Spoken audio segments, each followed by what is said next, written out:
Hello. Hi, Graven. Hi, Pippin. Hi, Sensory. Hi, Yes. Kitty. Thanks, Sensory. Yeah, I'm back. A pretty long hiatus, about 2 or 3 months. It's already the 3rd into 2024.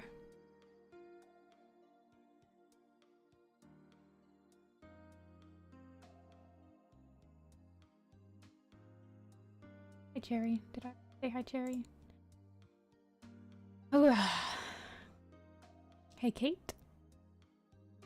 Hold on, let me...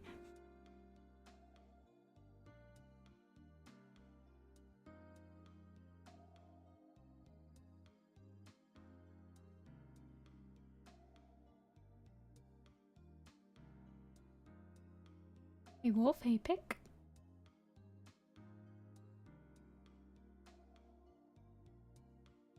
Man. I'm good, Kate. I had a pretty busy couple of months. I haven't been able to do, like, any drawing.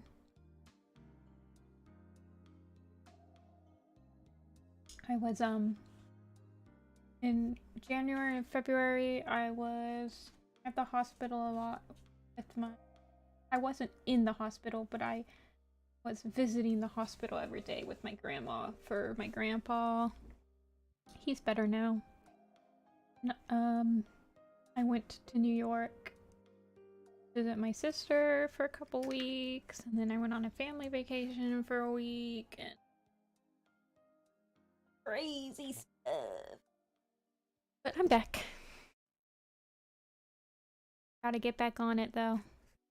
I'm out of the groove.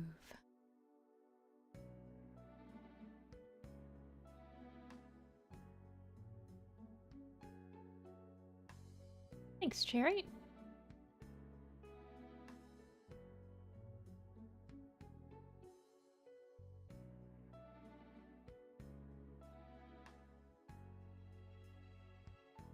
Yeah, I was mostly just spending, I was with family a lot.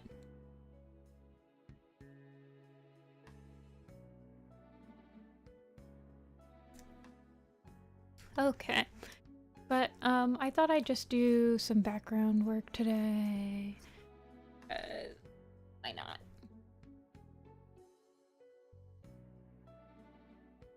Yeah, yes, I remember also having a really hard time. I mean, in A Vision of Shadows, they don't even have their regular camp. They're still on ShadowClan territory, are they not? They're like in between that piece of land that Russifer died over in Omen of the Stars, because they were fighting over it.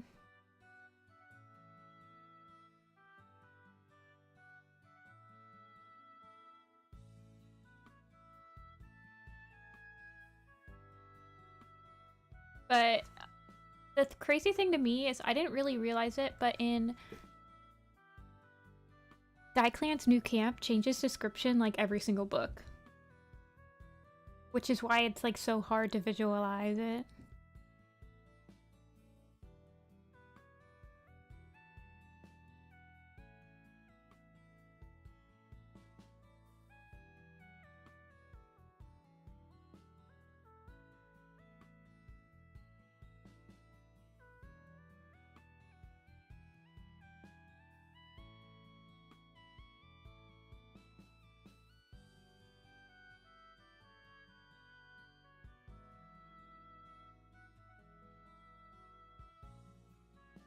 Hey, bird. A sad pot. Little Fang, hello. Little Fang, Little Fang, Little Fang.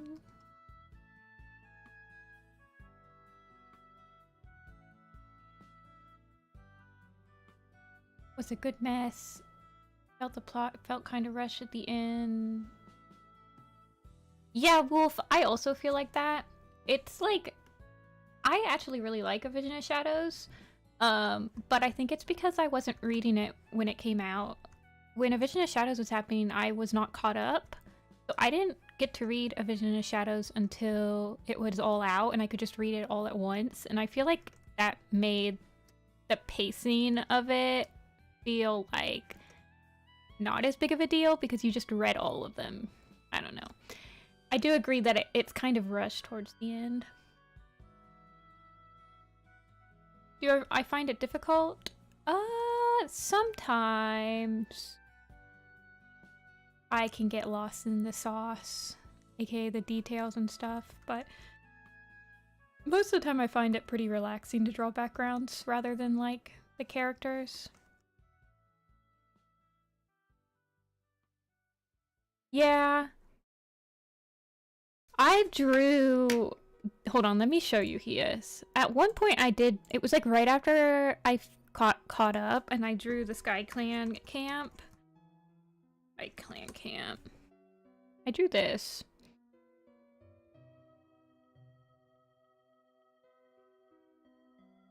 But it doesn't... I mean, I drew it really quick. Let me show you. And it's very, it's pretty rushed. Hold on. I drew it in like an afternoon. But this was like my thoughts on the SkyClan camp. The new one. Let me get the one that has the cats on it. Like, I'm gonna redraw it for like this series that I'm doing. But it's like, this is the medicine cat den.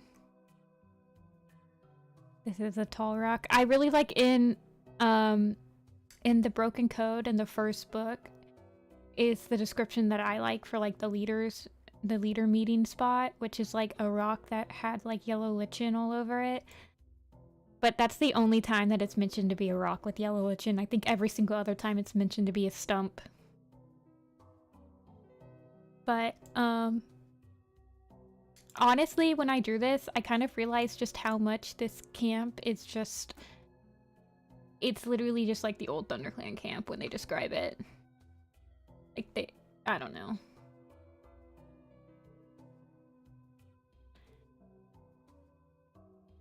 But yeah, I'm gonna redraw it. But I haven't thought about SkyClan camp. I don't know how I'm gonna do the seasons. Because I want to do the lake camps, and it's going to be hard to pick a season for each one because there's 5 camps now. Like, I guess I can do one... I'll probably just make one rainy. Like, I was going to do this SkyClan Gorge to be, like, kind of a foggy, rainy morning. Even though all the cats are outside, and if it was actually raining, I'm sure they would all be inside, but whatever. SkyClan cats just built differently. I don't think... So I think that in Squirrelflight's Hope, don't they, like, find territory that's, like, past ShadowClan and ThunderClan, and now they're kind of, like, real far out there? Yeah, sad pot. I think raining might work. I kind of want to do RiverClan, so I want to do a different season for each camp than the first time. So, like, in the first one, RiverClan is in the summer, so I don't want to do one in the summer for RiverClan. And then, like, ShadowClan was in the winter, so I don't want to do ShadowClan in the winter again. I was thinking of doing RiverClan in the winter so I could have, like, a frozen over pond. Yeah, I think in Squirrelflight's Hope they changed to have their own territory because, like, the whole entire thing about Squirrelflight's Hope is... Tiger Star is like, actually, like, why are we the only ones that had to give up territory for SkyClan? Isn't that crazy, guys? It's like the whole plot.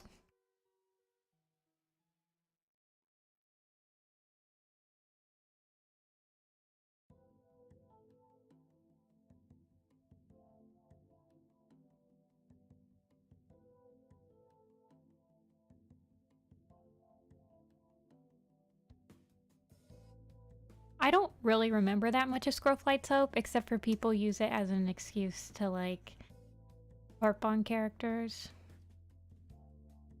But I don't remember anyone being particularly likable in Squirrelflight's Hope.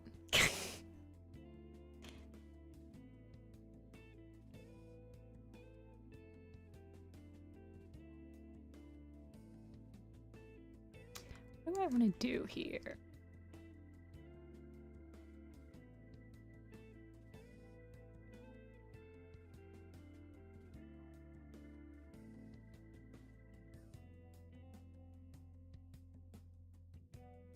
Yeah, Tiger Star is kind of like super young and he makes stupid decisions, and I love that for him.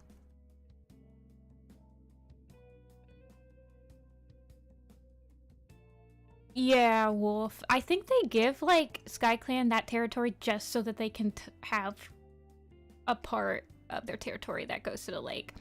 But it's really weird, and it's like they forget that that happens, because technically speaking, if that happened, ShadowClan and ThunderClan would not have a border that's touching anymore. But they constantly make ShadowClan and ThunderClan border patrols interact with each other still, so I don't even understand what they really want to do in the grand scheme of things.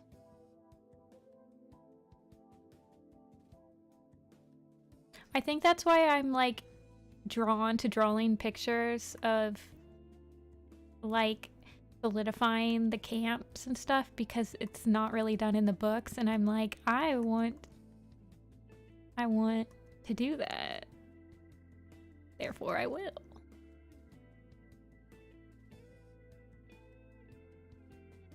My favorite Warriors character changes, but I continually really like I like Longtail. River Ripple has been getting surprisingly better every time that he's introduced. Typically, the longer that a character gets like introduced, the least likable they are, but I kind of like River Ripple or River Star or whatever.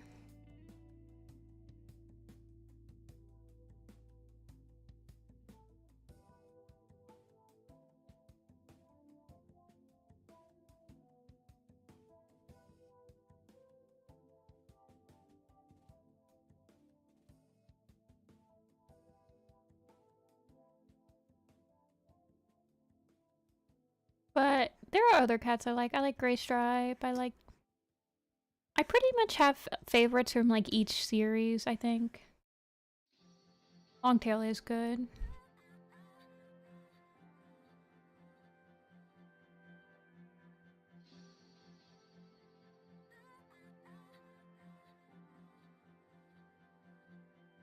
Yeah. I feel like backgrounds just take practice. Like, you just have to kind of let loose, and like once you start learning like the basics of composition, I feel like backgrounds start to get a lot easier. I still get lost in the sauce when I'm doing backgrounds. Like, I'll zoom in a little bit too much to like and add details that are like should probably not be there. But this is a print that I want to print pretty big, so it's easier to justify it.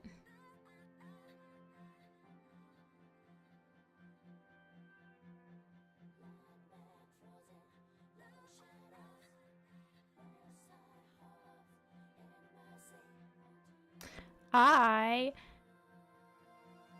got into my first anime convention, and it's gonna happen in June, where I'm gonna sell my art in person. Very nervous, but very exciting. That should be fun.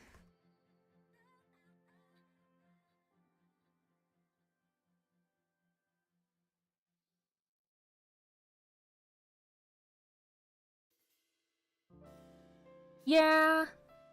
Textures, I feel like I should go back and I should like open up to using different brushes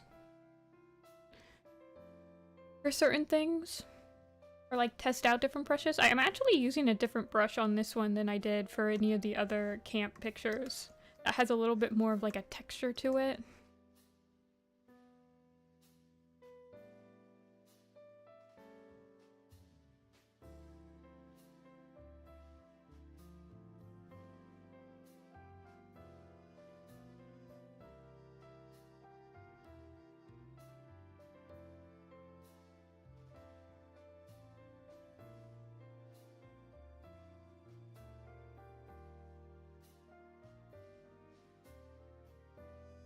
But I've been doing a lot of background work for like projects lately.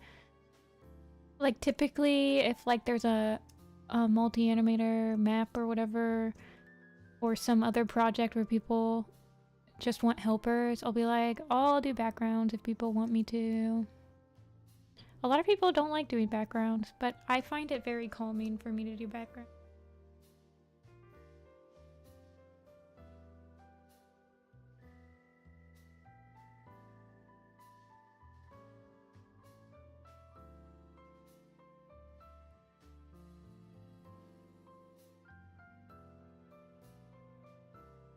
Yeah, Wolf, that's definitely something that can trip you up on backgrounds.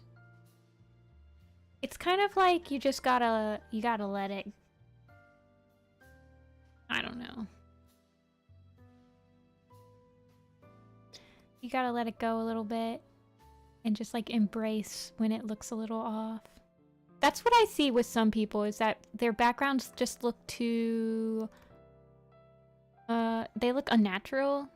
Like you can tell that they specifically...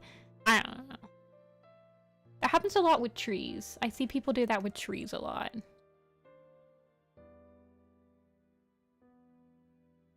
Thanks, Beats.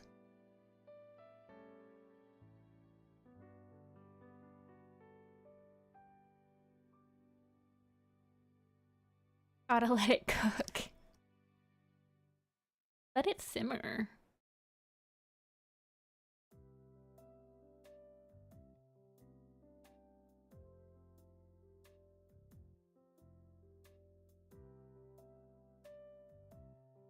Yeah, I do see a lot of people use... I would consider poop browns a little bit too much. But I always, if you look at my stuff, I usually go a lot warmer colors.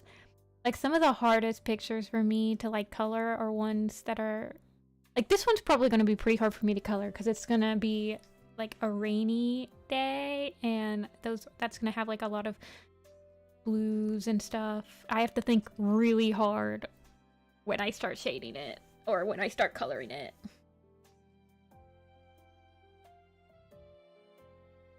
Yeah. That's why I also like doing backgrounds for other people though, Thundering, sometimes, because then they'll ask you if you can do it, like, hey, can you do this lineless? And then you're like, yeah, thanks for like deciding for me, you know?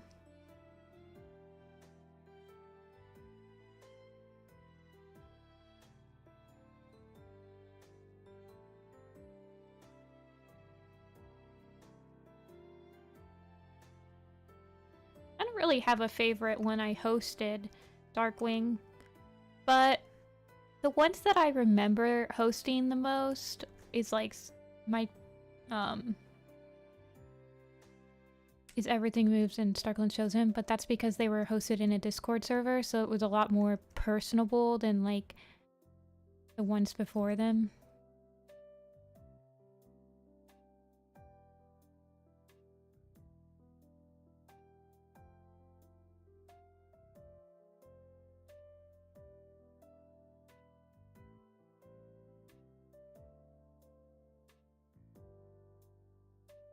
Doing backgrounds.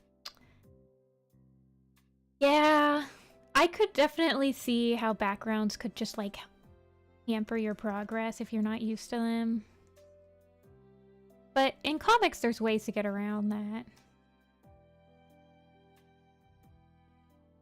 Yeah, yes. I mean, I remember Skype, like, I remember back in the day, hosts typically, so like for example, Whisker Moon would host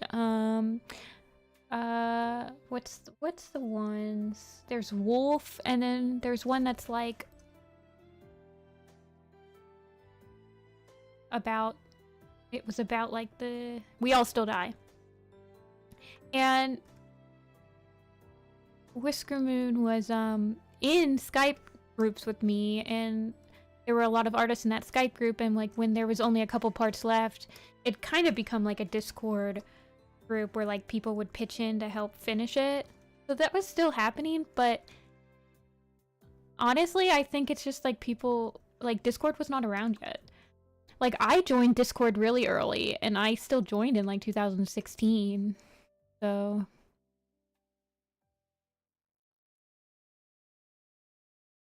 I mean, I feel like that's why Skype groups were so like monumental, because they did help finish those last couple parts.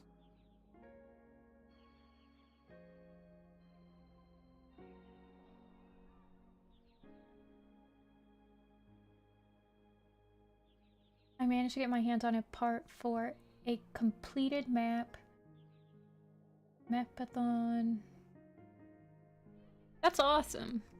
I still remember the first project. Well, honestly, my first map part, that map never got finished. It was for one of my friends.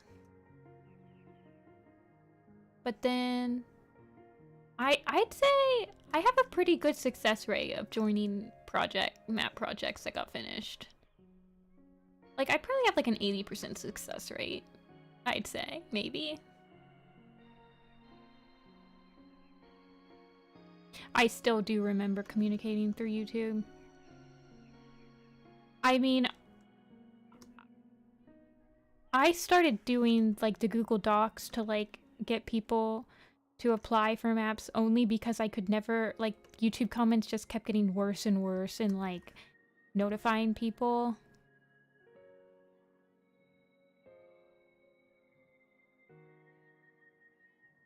Hey, Golden Star. Yeah. Hey, Seer. I haven't. Oh, you have been commenting. I completely must have neglected your name. Yeah, Google Form. I just like spreadsheets because it helps me not forget things. I'm just so forgetful if I don't write them down and can like actually look them over.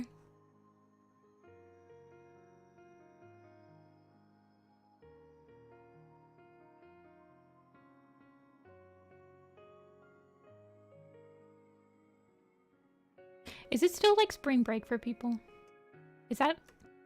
Does that happen this late, or does that happen in like February?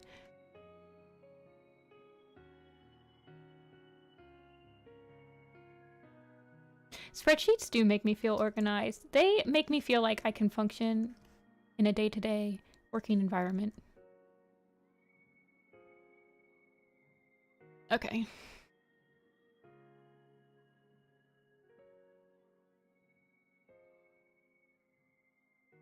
I feel like my spring breaks are always in April. Yeah, March, April thing. I mean, it's not even spring yet. But I was on vacation last week, and it was like, I went skiing, and there were so many college kids that I had to ride the lifts up with. Because when you ski, you go down the mountain, and then you have a lift, a chair lift that brings you back up. Hey Seagull, it's been a while since I've streamed. It's gone pretty good. I've just been really busy. I'm getting back into it though.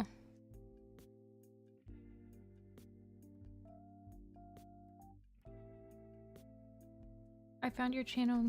Aw, thanks, Wolf. I'm also I'm in my late 20s. ...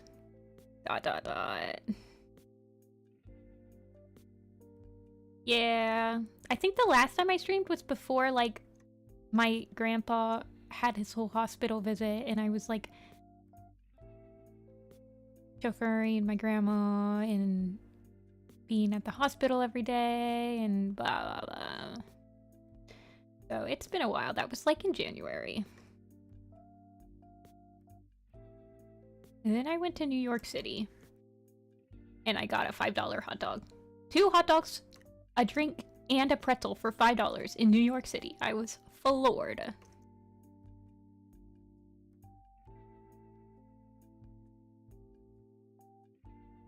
I did go to New York. My sister lives in New York.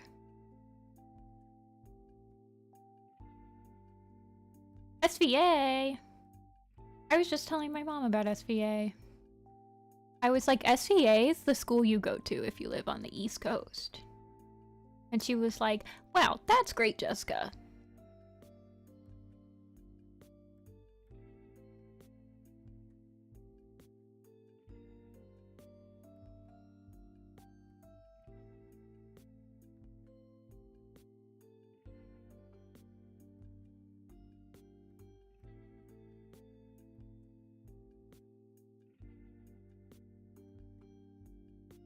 Okay, this is the nursery. And the nursery is supposed to have little tiny scratches on it. From, like, the kitten. I specifically remember that in Firestar's Quest. Where they're like, this must have been the nursery cave because look at all these scratches for kittens. And I was like, oh, that's really cute. They don't really do descriptions like that anymore.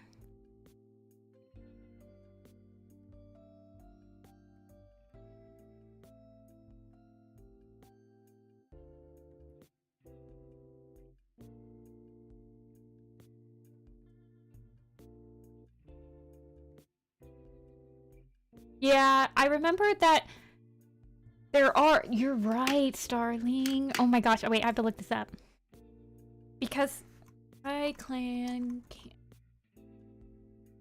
There's a camp page on the Warriors Wiki, everybody. Also, when I looked up SkyClan camp, my picture was the first on Google Images. That's so surreal. Okay. The nursery cave is just below the Elder's Den, with a narrow entrance with a large boulder blocking most of the entrance to shield the cats inside from enemies and hot sunlight. Its walls are marked with tiny claw marks. I like Firestar's Quest, actually. I also like SkyClan's Destiny.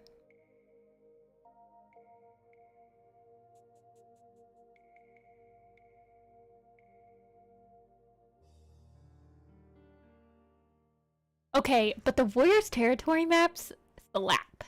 Those are always my favorite parts of the books. I still remember at the first Warrior Cats Ultimate Edition, I think it was that. No, I think it was Path of Stars, the last Dawn of the Clans book, had on the jacket, on the inside of the jacket, there was a fully colored map of the territories, and I was just like, whoa, dude, that's awesome.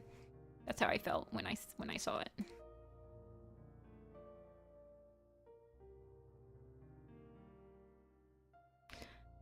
The rats? Did they, like, actually... Don't they do something? Or do the cats just, like, provoke them by going up there? Now I can't remember. Now that you said that.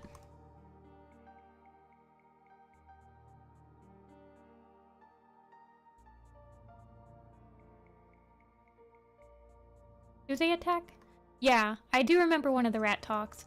I remember Velo specifically saying I have to draw the rat leader for the Werecats blog because he talks. And I was like, Velo, I'm not gonna do that. And then I did it, and it's like one of the most popular pictures on my Werecat design blog, and it's hilarious.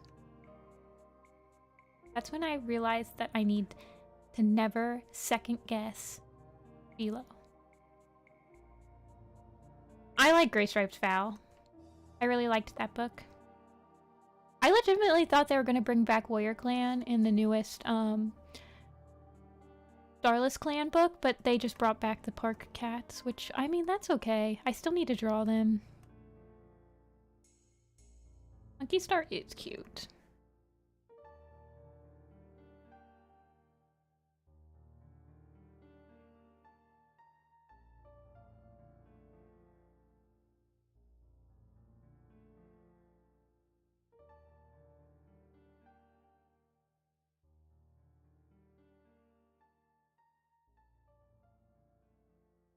The OG SkyClan, they were kind of both, I think. They weren't eaten by them, but they killed a lot of them, and then what was left just, like, couldn't keep a clan up. There was only, like, a couple, and they just were left to be kitty pets and stuff.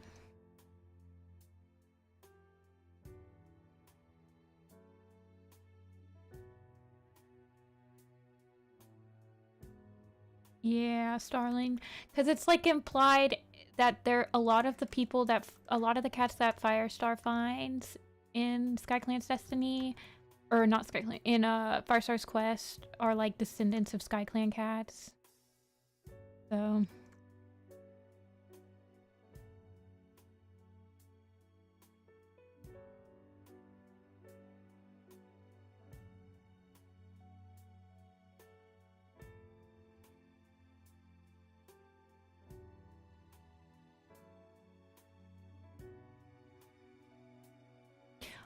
like most of the Super Editions. However, the Super Editions also have the worst books in them, in my opinion. So they're like a mixed bag.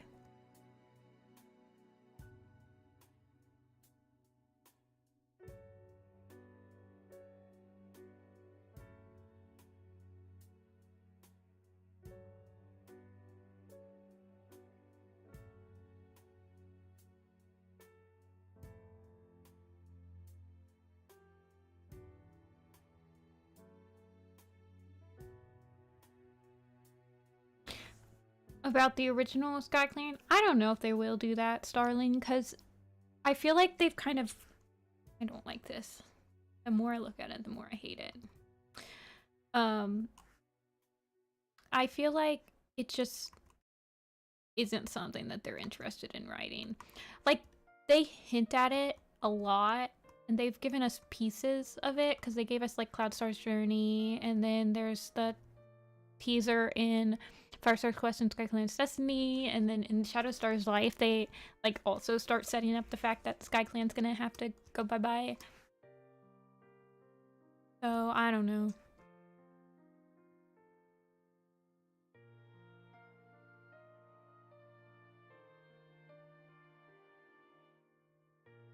That's true, Thundering. Well, we've seen it a couple times now, but it's only like Yellowfang, Blue Star. I don't know if we've actually seen any other ones from like the perspective.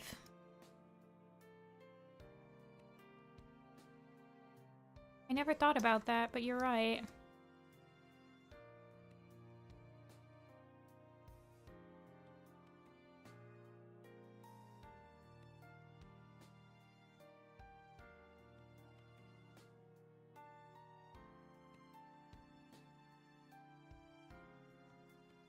I don't like that. Yeah, I guess Leafpool's Wish. I feel like in Leafpool's Wish, it just, like, happens.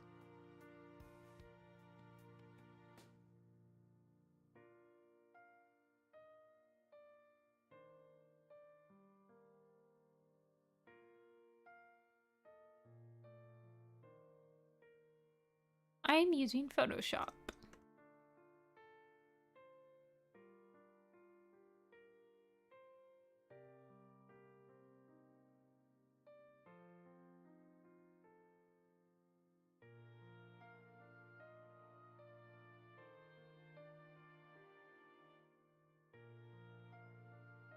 That's true.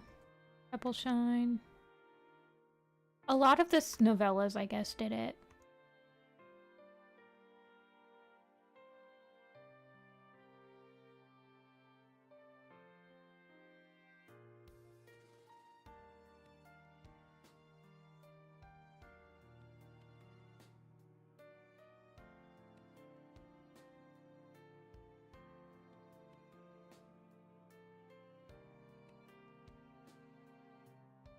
Everyone in the... Okay, to be fair, A Starless Clan has... Okay, in the Broken Code, the fathers were awesome. Like, you had Tire Star, you had Tree, I guess you had Fern Song, but he's always been awesome. But in Broken Code, it's like, the mothers suck, except for Sparkpelt now. It's funny.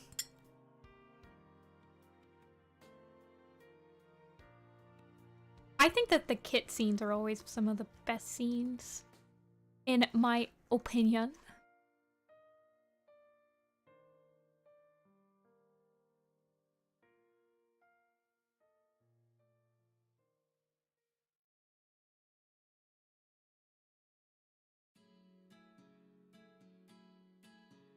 Yeah, the Broken Code had some crazy dramas.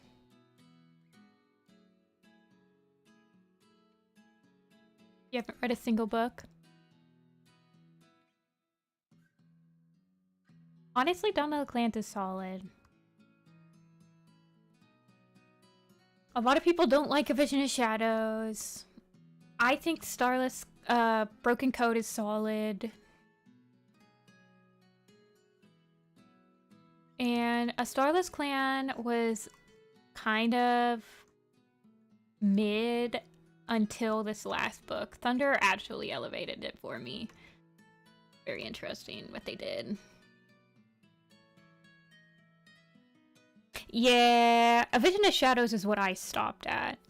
Like, I had read Dawn of the Clans, and then I tried to read the first book of A Vision of Shadows, and it's like a journey book, and it's just horrible, and I hate it. And honestly, you could probably just, like, read the wiki page until, like, the last half of that book, when they actually get to the place that they're journeying to, and you would miss nothing. And I, like, actually, that's the only book that I tell people you should just read the wiki for, like, the first half, because it's just so bad. I think I skimmed it.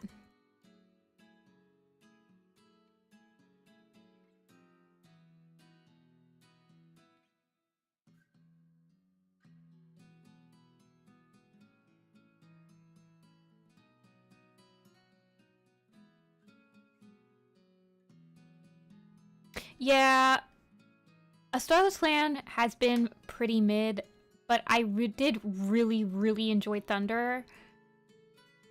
So I'm optimistic that it's going to end on a high note. Even though I shouldn't be optimistic because it's Warrior Cats, but I don't care.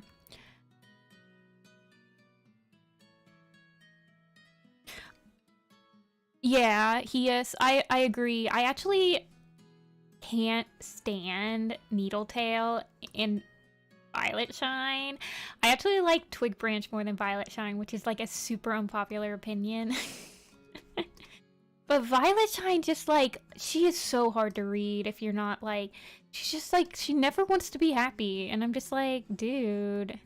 And she like acts like Twig hates her and she doesn't. And I'm just like, bruh. Oh, am I lagging? No, I haven't dropped that many frames.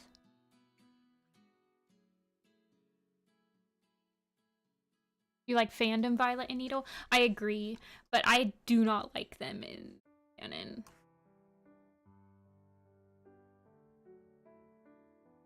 Hey, Sunshine.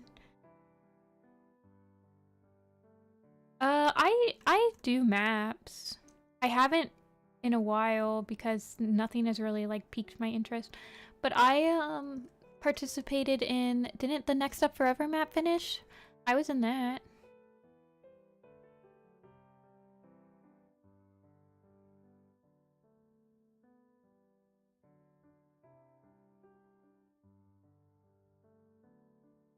I did the background. I did the background. Of, tree.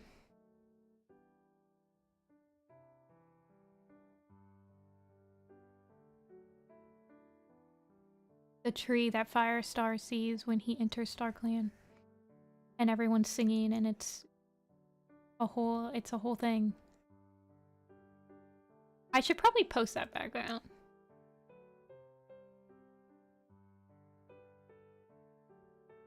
Like this. What am I doing? This is definitely supposed to be a...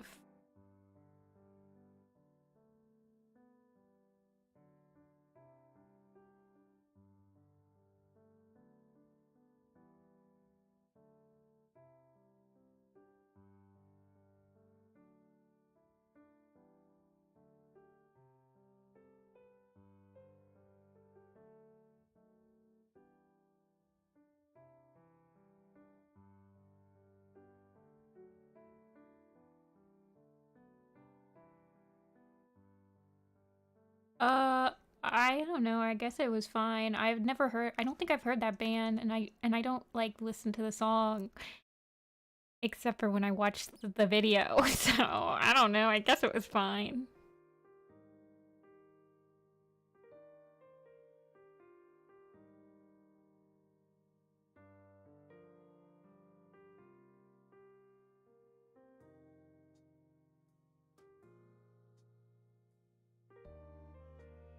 I don't know what AGR is. Is that AJR? Is that the band that does Next Up Forever?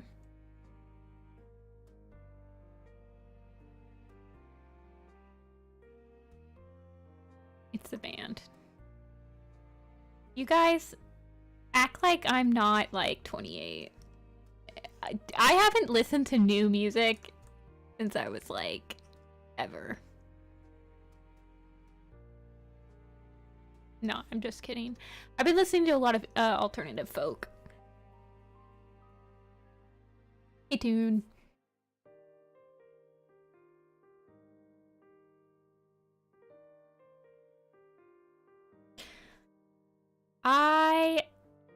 I don't know. Yeah, I remember. The song was fine.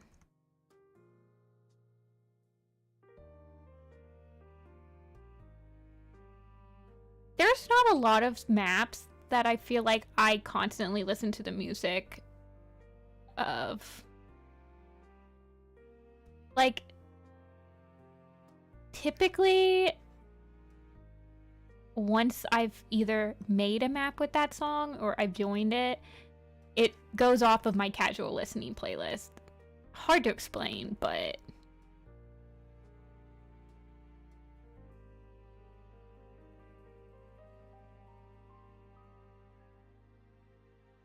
yeah, Seer, like, I don't... The only time I listen to Hand of God now is when my sister is like, can you put on that song you did with the cats? That's Everything Moves, too, is the cat song. And then she'll be like, I really like this band. And I'm like, this is the band that did the song you like, Everything Moves. And she's like, really?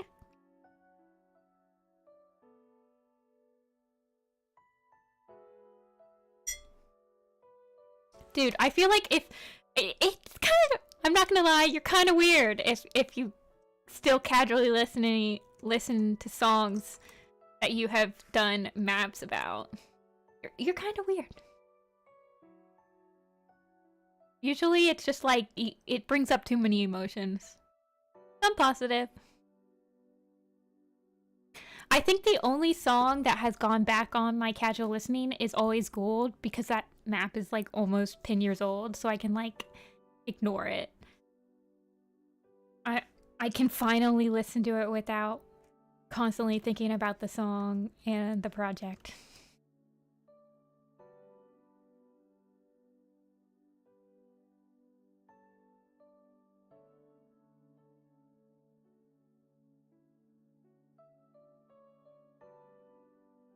Yeah, I just like Radical Face.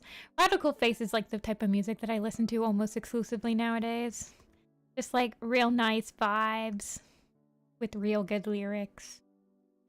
I was somewhere, where was I? I think I was like at a restaurant or something, and Death Cab for Cutie started playing, and I was like, dang, I haven't listened to this band in like 12 years.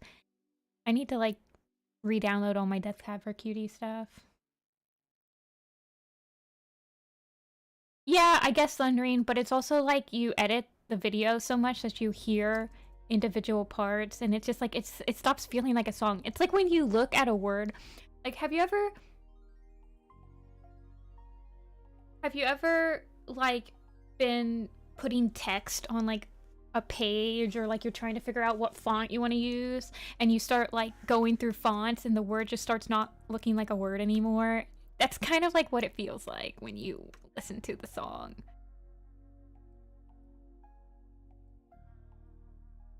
Yeah, I like Radical Face.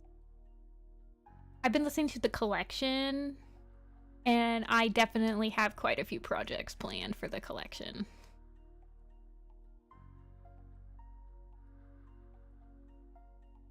Although I have so many projects in the works, and I just have such few time. I keep giving myself less and less time.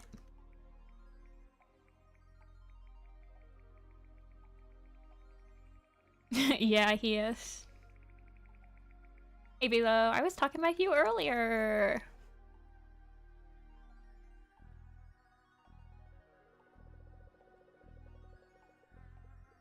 I also do that, Thundering. My iPod just came out with a, hey, this is the playlist of the songs that you can't get enough of. And I was like, why would you do this to me? I already have been playing these nonstop, and now you're just gonna give me a playlist that lets me easily access these songs that I play like 50 times a day in my head.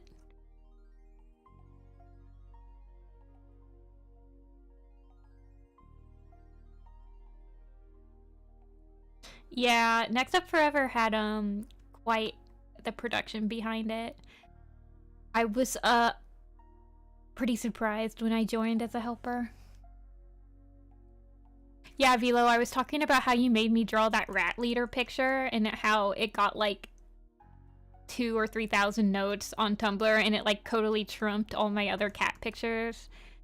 And I have no idea why, but I'll let it happen. Yeah! I remember you were like, you need to draw the rat leader because he speaks cat. And you said you will draw any character that speaks cat. And then I was like, dang, you're right, you found the loophole. Tumblr loves rats. Surprising, but true.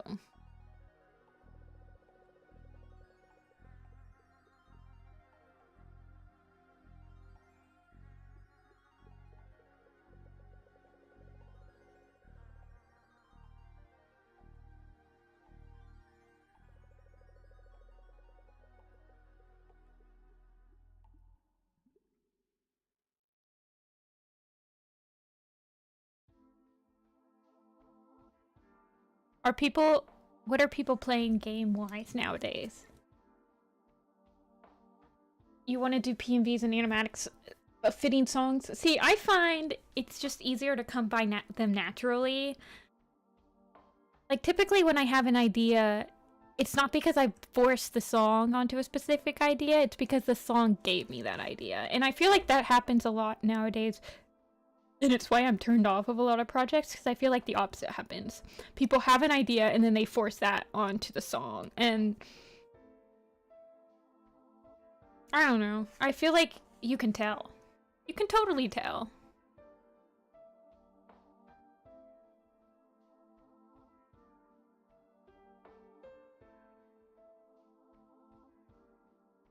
I can tell your darkest secret.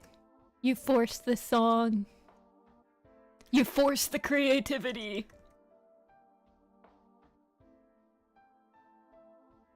Wait, Red Dead's on Switch?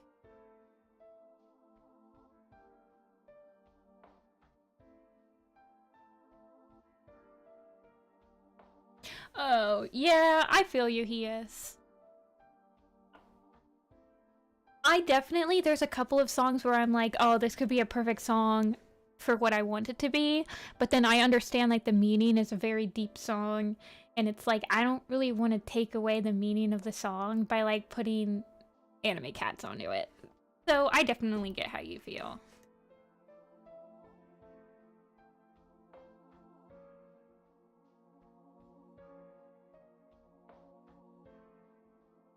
Yeah, I also find people kind of bash some people about their song choices nowadays, and it's like a lot of the people that they're bashing are like 13, 14-year-old kids that it's like, I don't know. I also don't really appreciate when people bash others for like their song choices.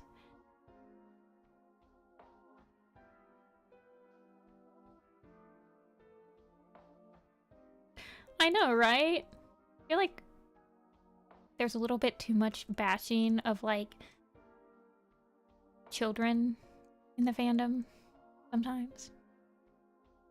I'm like, can we chill?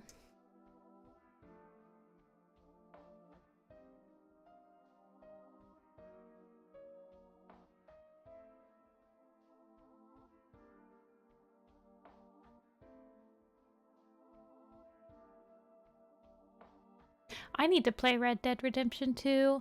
It's been on my list for a while, but I also like anytime you start a new open world, it's like, do I really have the time to spend on this?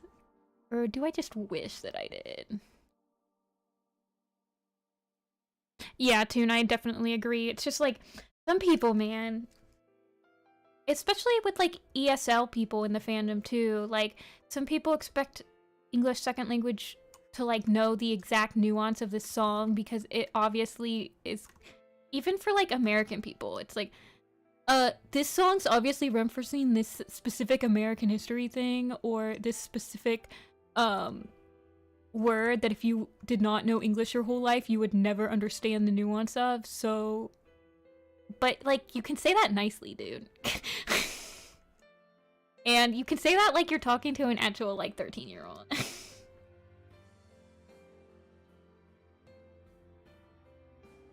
Yeah, I saw James Barry's doing commissions for, like, Werecat OCs now. That's kind of awesome. Love that for him.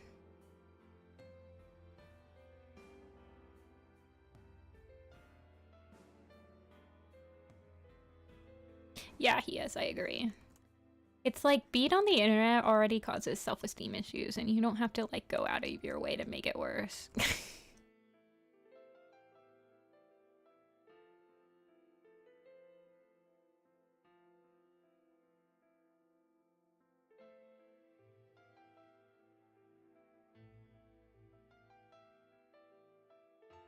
Yeah, I saw that one of the people in one of my groups... Does anyone know why? Did his contract just expire with HarperCollins or something?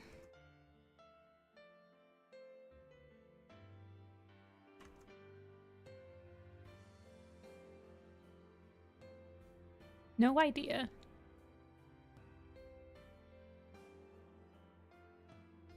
I need to get myself a freaking agent so that Aaron Hunter will talk to me, or Kulabi. They obviously do not respect my constant emails. But if my constant emails came to somebody that had agent in their send-off in their email, then they would totally respect me. That's how it works, right?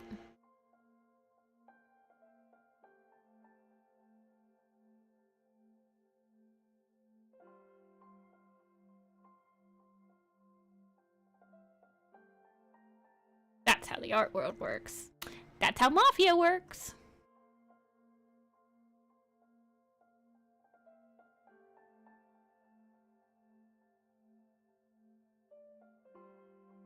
I do email them, unfortunately. I'm like the bad ex, your ex-lover that won't go away.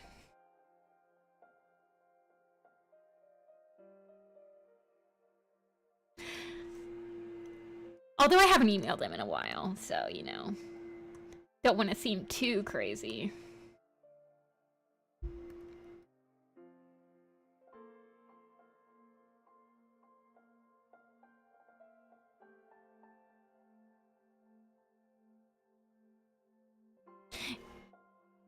I'm not super active in a lot of groups, yes, but, like,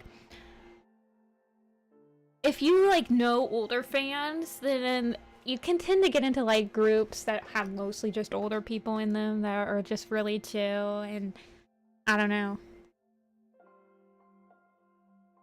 Yeah, Sierra, I've, talked to them, like, I've talked to them about marketing stuff, and they've given me free stuff before.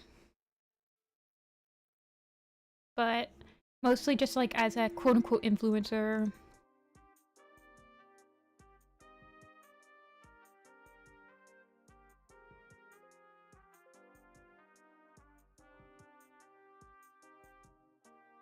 Yeah, Toon, definitely. That was the first group of, like, over 100 people that I actually felt comfortable, like, asking if anyone wanted to hang out in person.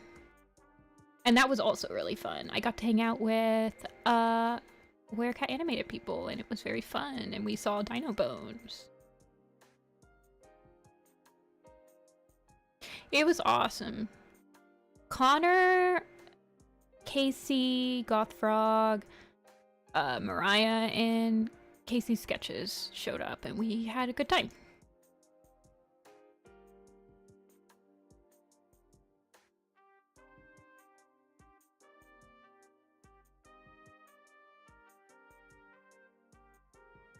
Self-contained group of adults.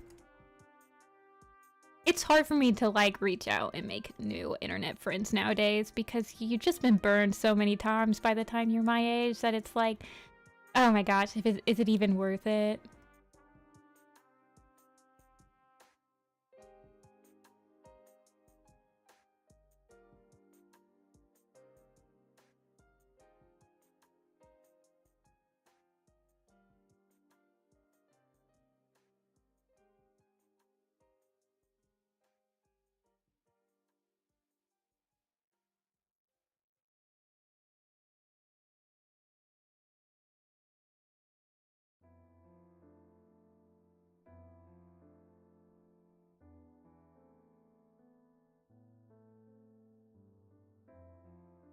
I mean, didn't the Warrior Cat Animated Twitter just post, like, some animation, Heather?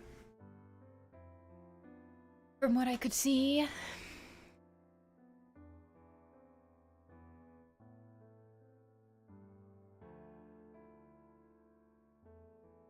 A couple weeks? It took you a couple weeks to get through the first 5 series? I guess that's fair enough. It took me a while because I was drawing as I was, but it doesn't really take that long to read the books if you're just reading them.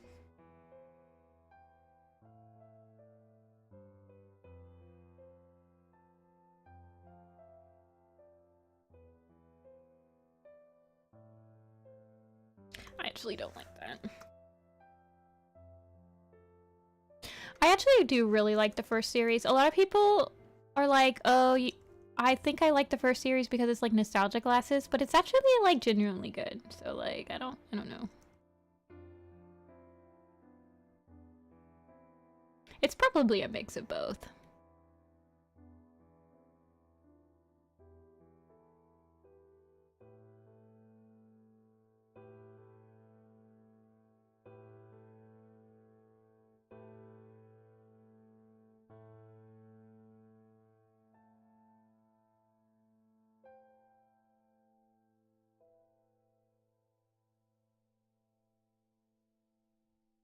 Yeah, I also agree with that tune. I like Dawn of the Clans.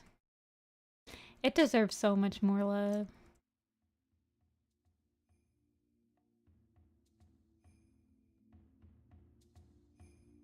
Dawn of the Clans is the reason that people are still like pushing them to man, I cannot draw the rest of these ferns to save my life.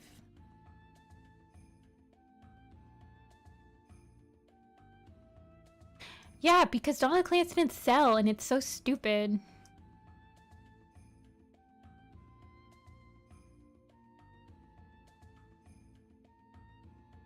Power of 3 is the weakest arc. It's so bad, especially when you know. Like, I feel like if I didn't read it as it was coming out, it's just so hard. It's a struggle to get through. The last bit of the New Prophecy is also pretty bad, though, so it's like, pick your poison. Yeah, Velo, it really shouldn't.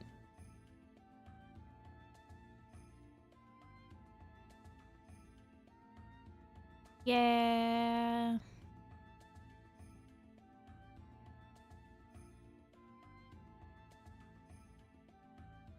It's crazy because Power 3 is like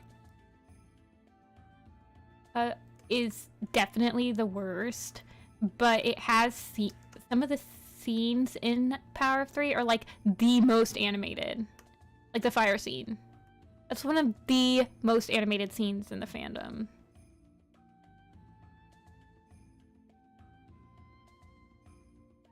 So it's like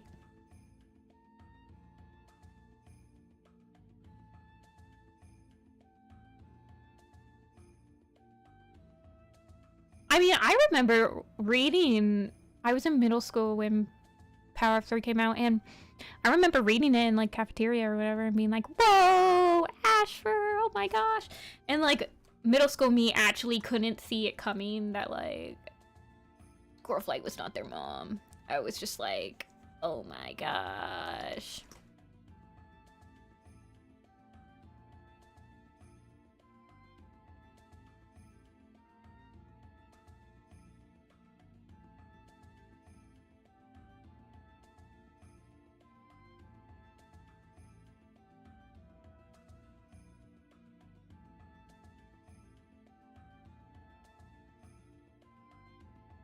That's true, Velo. I mean, I still get people that are like, I didn't try Dawn of the Clans until Always Go came out. And I actually tried it, and then Centuries came out.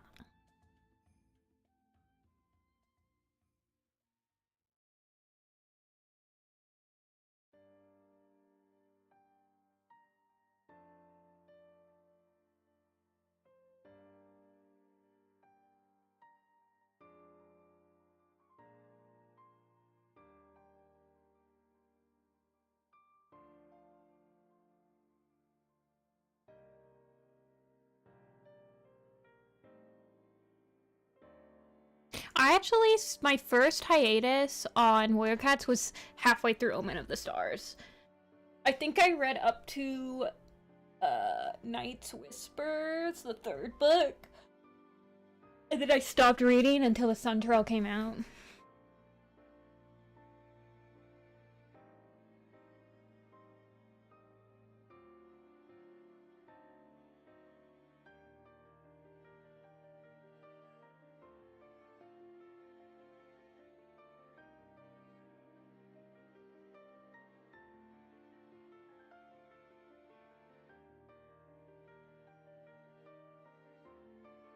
I do see that people saying that a lot, Starling. It's like Power 3 was the last book that we got, like, legitimate background, like, minor characters.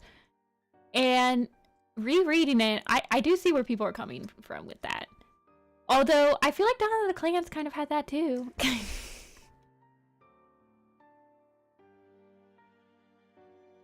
I do have a Toy House Thundering. I think it's just Nifty-Senpai. But it's not updated.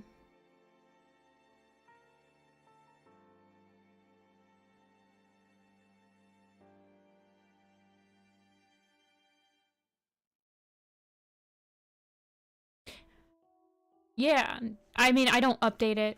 I haven't updated it in quite a few years, so it's very dead or something. Yeah, Dawn of the Clans did have a much smaller cast. Like, I'm doing a 4 trees. My 4 trees illustration is Dawn of the Clans. Because it just felt like right to do 4 trees in the Dawn of the Clans, and I wanted to have that cast in one of these, like, giant illustrations.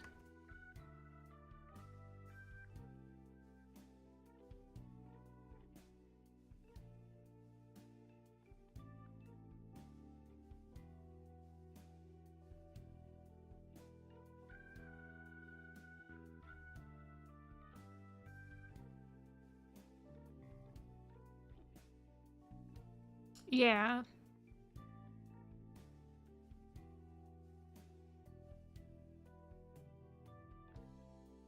It's a lot of cats. Like, you don't really realize it until... Okay, so, like, in the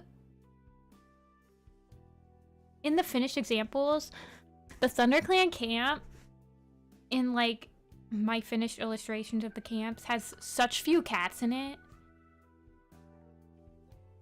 Like, there was just such few cats in the first arc. There's like 12, 13, I don't know, 15 cats in the clan.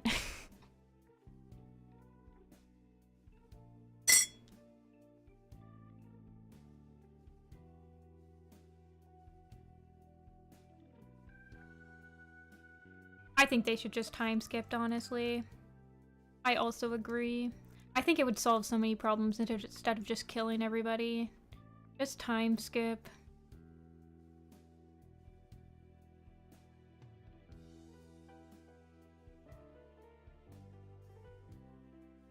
Well, I mean, if you think about it, there's not a lot of ways that cats can die, because it's like we never see badgers anymore. We never really see foxes. We don't have a road that cats can accidentally, like, get creamed on. Like, there's just less things happening to the cats.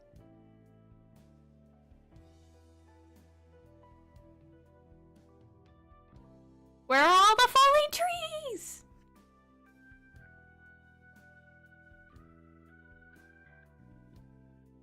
I also feel like they just don't want to kill cats.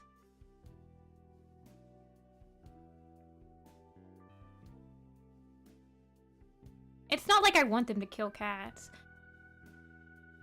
That's kind of cruel.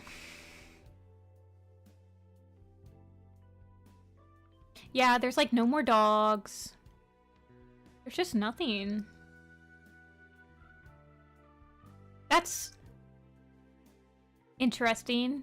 Not in a weird way. I like how you had to, like, you're like, not in a weird way, of course.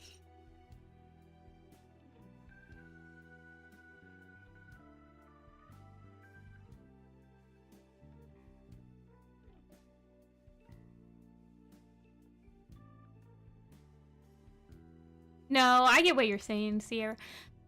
It wasn't a draw-in for me when I was a kid. I like cats. That's the draw-in for me. Werecats has cats. That's enough for me. So.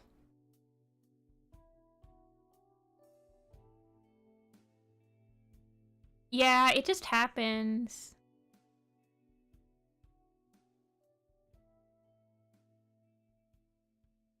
A big freeze.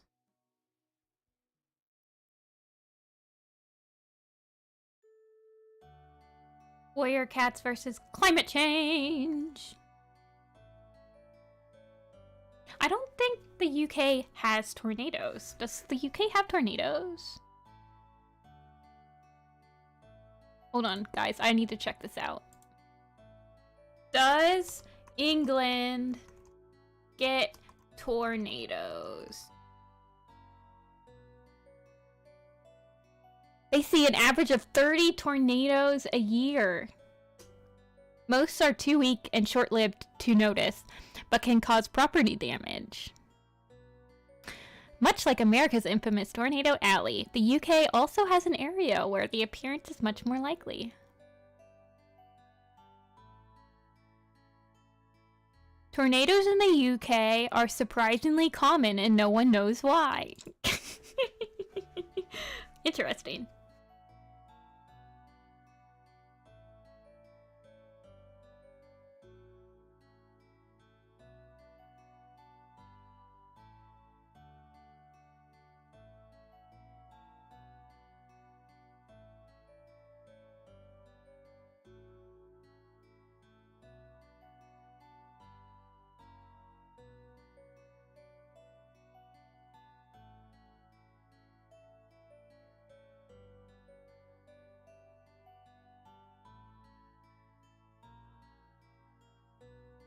I feel like with how old Aaron Hunter's series are now, they could like pull a Lord of the Rings and a Hobbit thing where they could like write their books to be a little bit older.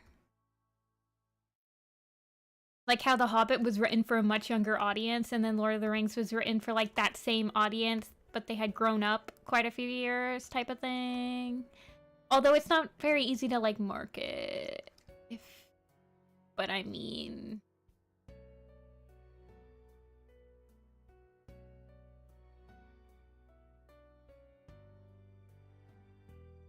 yeah, they'd have to unpartner with HarperCollins. And, I mean, HarperCollins is the only reason that they keep making books. Like, HarperCollins is the one that's, like, literally commissioning them to keep writing these, so... I think that's why we're not getting any novellas anymore, because HarperCollins was like, nah, they're not selling.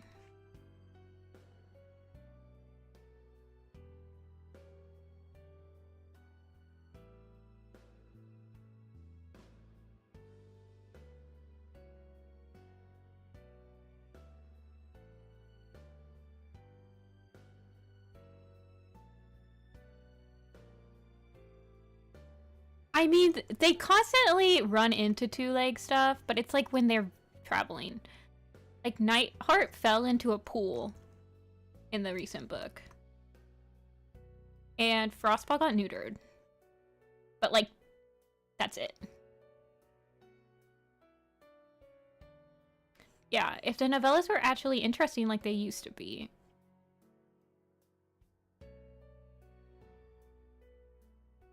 But I think that's why we're seeing more mangas too, because, or graphic novels. I keep calling them mangas because that's what they were advertised as when I was like little.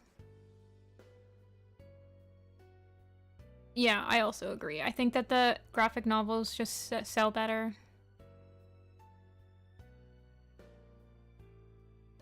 Which seems crazy that they not fired, but they cut ties with James L. Barry, because you'd think that they would just like keep him on just to have more graphic novel writers.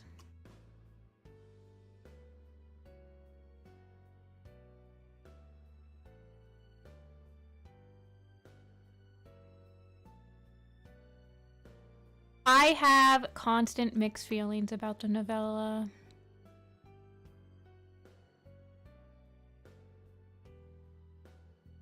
Not the novella, the graphic novel. Mostly because they didn't pick anyone that was like part of the fandom to do it. They just picked some rando with an agent. Sad face.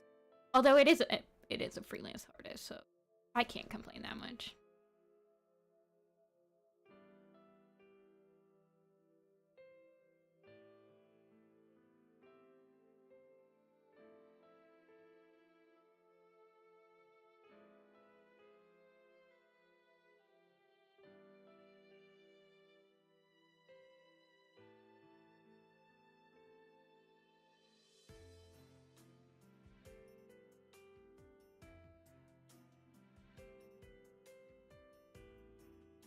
I also feel like the designs in the graphic novel that they've released are like kind of weak. They all kind of just look exactly the same to me. Sigh. Just too high of standards for myself. Werecats.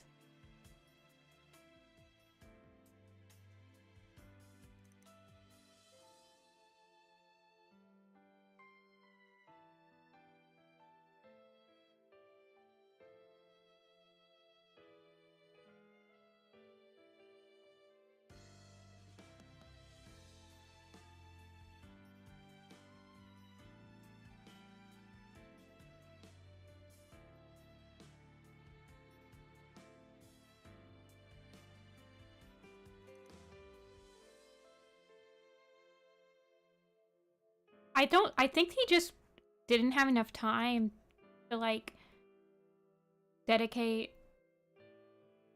to making graphic novels all the time. Like I think he just did more stuff and he couldn't, I don't know.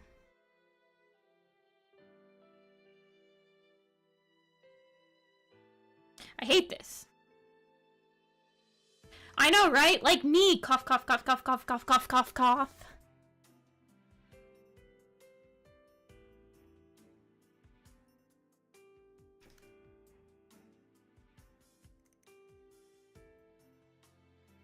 Yeah, I think he just couldn't set aside the amount of, like, he couldn't keep going with the deadlines.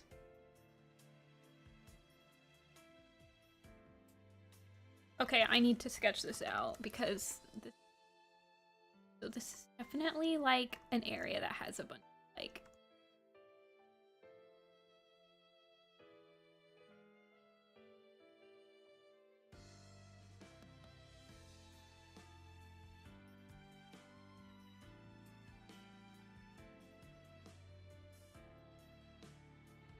Hey, Swan.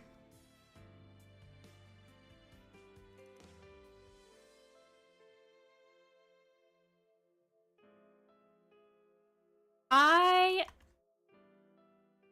just want to make official cat content once in my life. That's all. It's a simple ask. Just allow me to officially draw the cats one.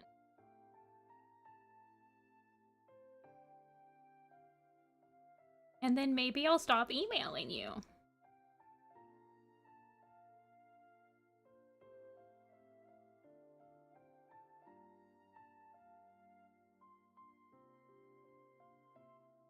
I literally have already designed the characters. You're right, Seer.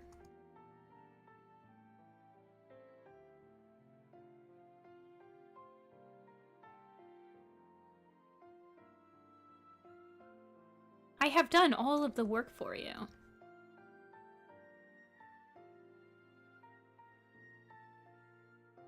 Yeah. It wouldn't. They probably are not getting paid enough.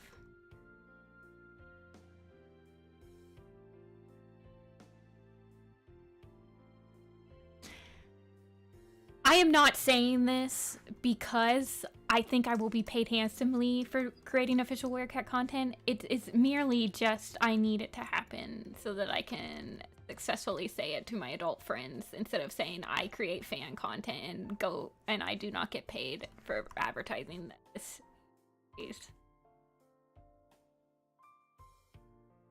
Why are you doing this?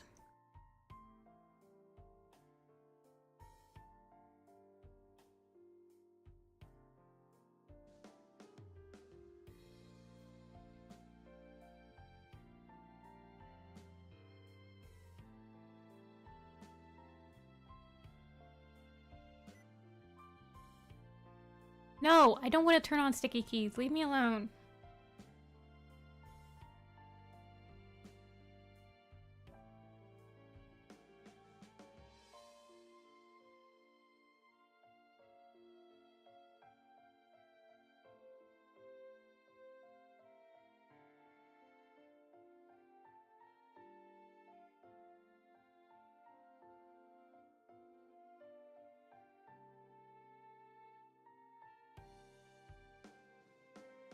Yeah, Velo. I saw your stuff on their website just the other day.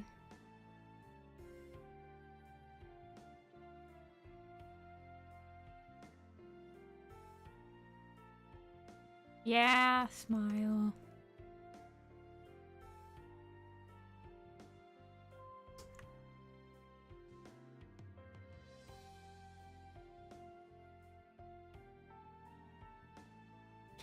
Yep.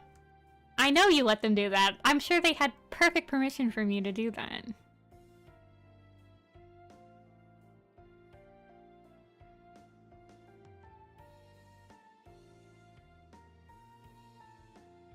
You want to know the crazy thing? When I was like, the other day, I was like, man, I'd love to make these camp pictures into puzzles. That would be so awesome. They just have to like, that could be my thing. They just make them into puzzles, and it's a 1,000-piece puzzle, and they can sell them on their website, and that'd be awesome. And then, literally, like, the week after I said that on stream, they were like, we have a puzzle in our shop, but it's literally just Into the Wild, stupid picture, and it's 500 pieces, and I was like, you guys suck.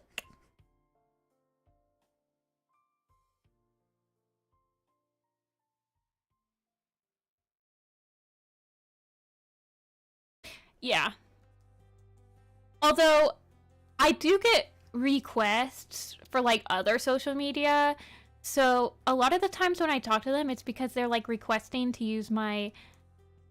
Like, they'll request to use parts from completed maps that I hosted. Like, one of the most recent times that they contacted me was if they had the permission to use StarClan's Chosen on their TikTok as advertising, and they weren't gonna like make any money off of the specific post, but they were obviously making money off their TikTok.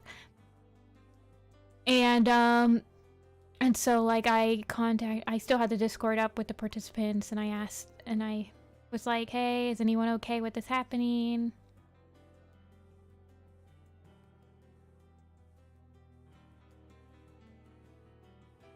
Wait, garbage Ravenpaw doubloon shirt? Wait, I gotta see this. I don't follow the store.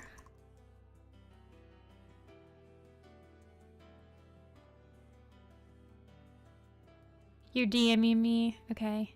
Wow, the prophecies begin! Hold on, let me scroll down and see if I can recognize anyone's art on the front page.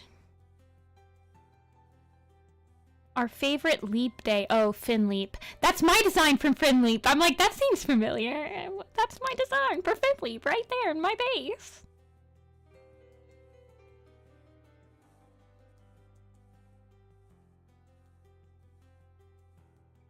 Okay, thanks. Wait, I don't even get this. Hello, traveler. Here's 50 doubloons. I don't get it. Am I too boomer to understand this?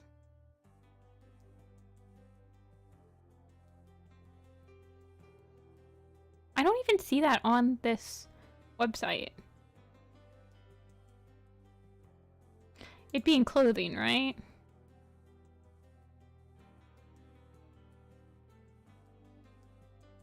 Old meme.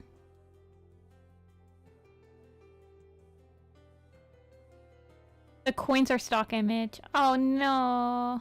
I don't even see that in the on the website. Did they get rid of it?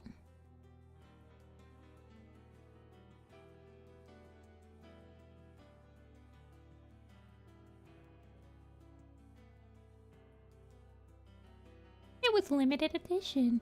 Wait, so was this on the Warrior Cat Animated Twitter? Like if I go there, is it still gonna be there? What the heck? Okay. Mariah freaking posting Blue Star, like...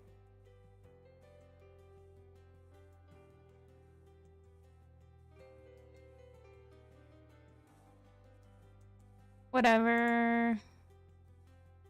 Oh. Yes, I've seen this. Oh, of course Indigo drew this. Okay, I've seen this one. Hello, Traveler. Here's 50 doubloons. I don't get it. I'm too boomer. I get the 3 doubloons one, because that's obviously the paw pads.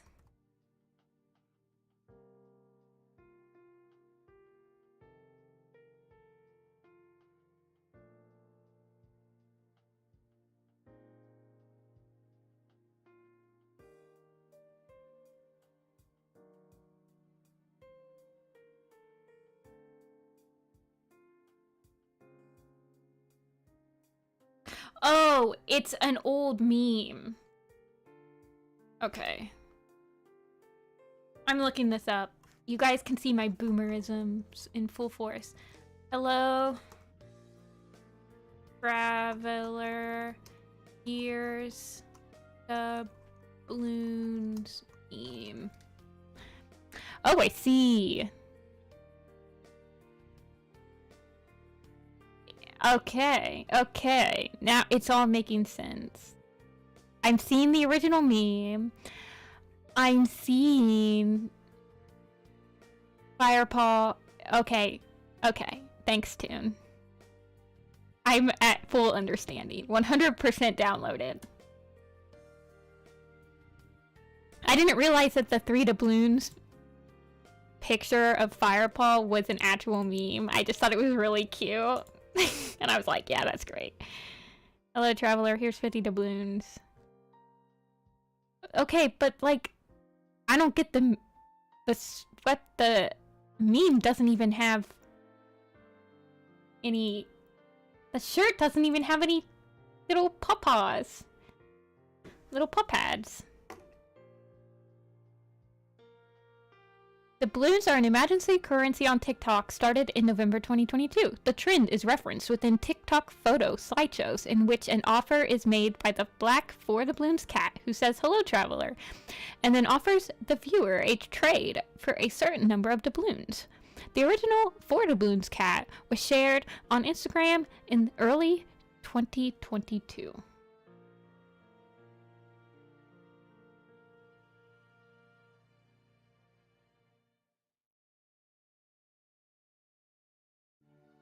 Yeah, that's right. They don't like giving people actual jobs, or they have to create more art.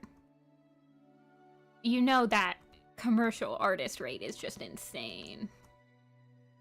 Like, how are companies supposed to live?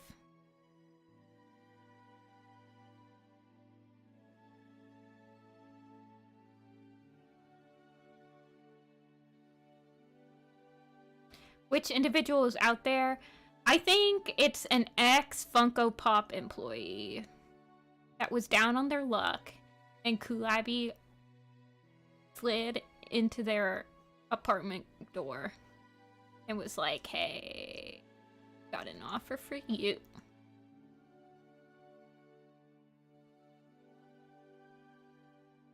Yeah, he is.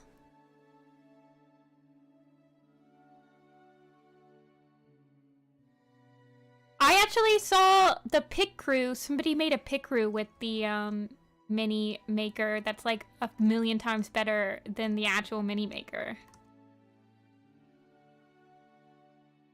Sometimes I feel like the creative genius of the Werecat community is just...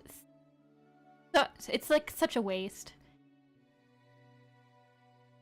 Like, we are wasting our lives. But then I'm like, ooh, me draw cat. Me like draw cat. And then I forget.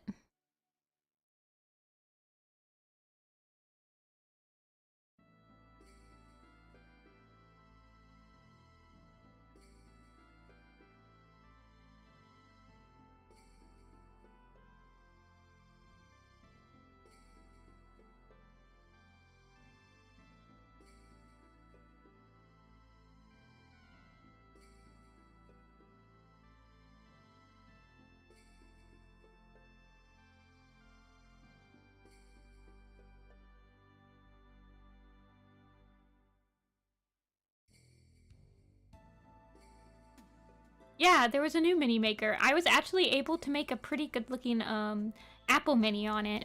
Hold on, I'll show you guys.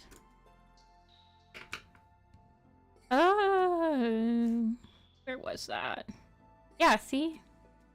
It's by Camu Crimson. See? You can actually make like a pretty decent representation of your Sona on it. And it's way cuter than the actual mini maker. By Camo Crimson.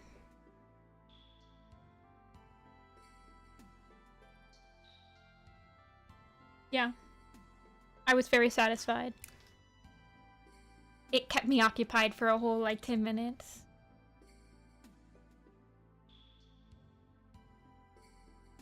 Sometimes I like going on Picrew and just like, I don't know.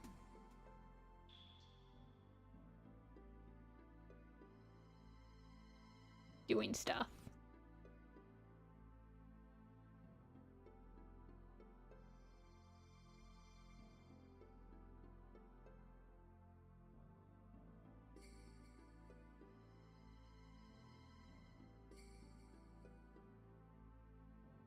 You follow them on Twitter? I don't follow a lot of artists anymore. I should like clean out my Twitter and start refollowing and just like start fresh, honestly. Thanks, Tune.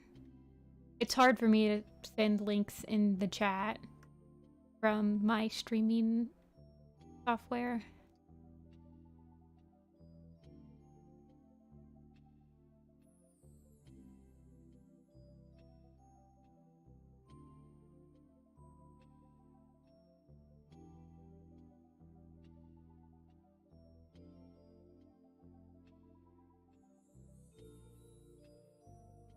I remember the classic, like, 3 Flash-based doll makers on DeviantArt that everyone used for the Warrior Cat OCs. There were, like, 3 main ones.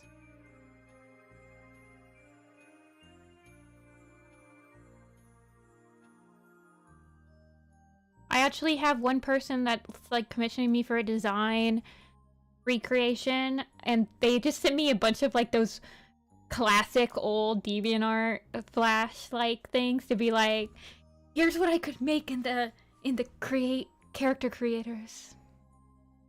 I was like, whoa, blast from the past.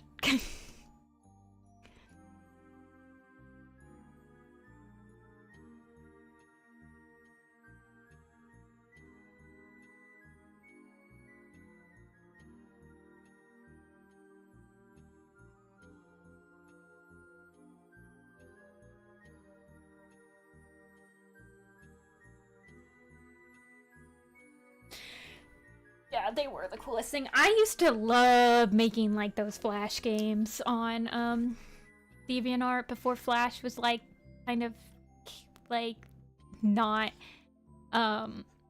used by anywhere. Thanks, Tune. I think every single time I draw a background, it like turns more and more into the Warrior Cat animated style, but you know, whatever. I'm like, these trees right here, full on Warrior Cat animated. It just happens.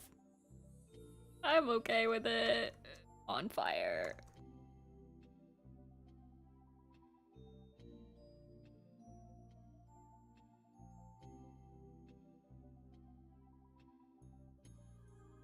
Yeah, it's like full circle, right? I just like that style so much. It's just so easy to draw in. Until I have to finalize it, and then I'm like, ooh, it's easy to sketch in, I guess. Thanks. I've been using my layout where I've been doing a lot of layouts for Warrior Cats Animated for people that didn't know. I use it to like de-stress. I'm like, I'm just gonna sit down and draw some pretty trees today.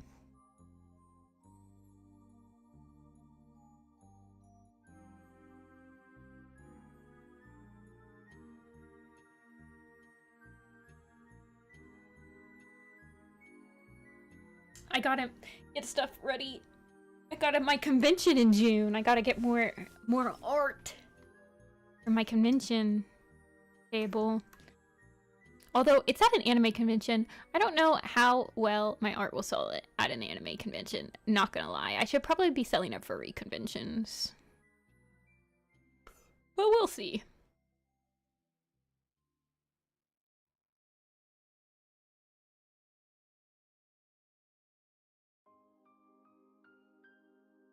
SSS Warrior Cat print? I don't know, would I be able to do that? Like, those aren't my designs. I feel kind of weird, like, using someone else's designs and then selling them commercial, like, in print. Yeah, I have some Warrior Cat. I have some, like, actual animes stuff that I'll have to get prints out of, but... I mean, I don't go to furry conventions, and whenever I see people with Warrior Cat stuff, I always buy it, so there's gotta be more people like me. And I have, like, Warrior Cat buttons and stuff on my backpacks when I go to anime conventions, and somebody, like, there's usually at least a couple people that are like, is that Warrior Cats? So I'm kind of just betting that there's, like, a lot of people like me that also go to anime conventions.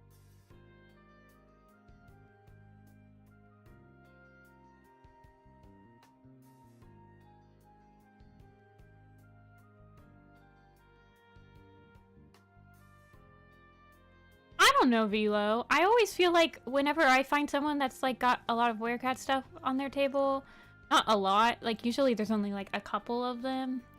But I mean, like, cats market well. Like, people like cats, so it's like...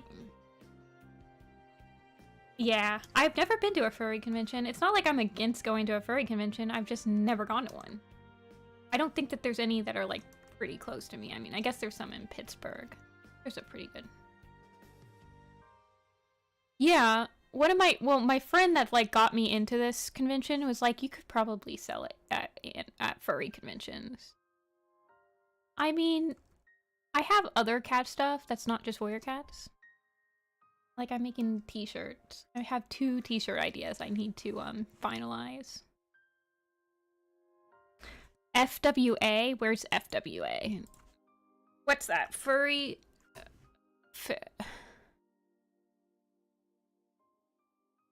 Furry Weekend Atlanta? In May. Georgia?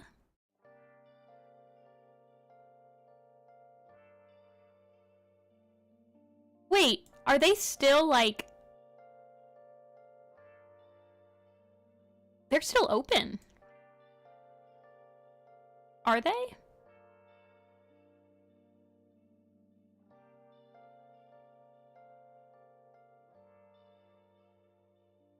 Like, to get tables. That's crazy. That's pretty close, though. I mean, the first one that I think I'll be able to make is that Anime Ohio's in June. Maybe next year, definitely. I want to see... My back selling. I want to see how I sell at this one.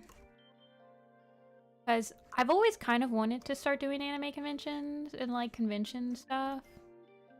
So we'll see how this one goes.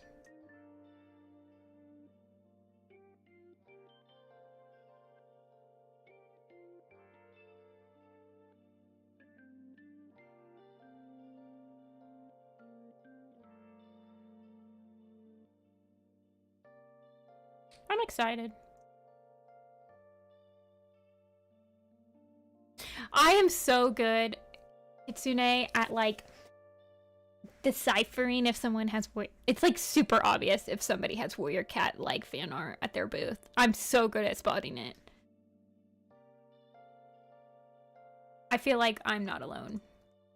It's just so easy to tell if somebody has Warrior Cat.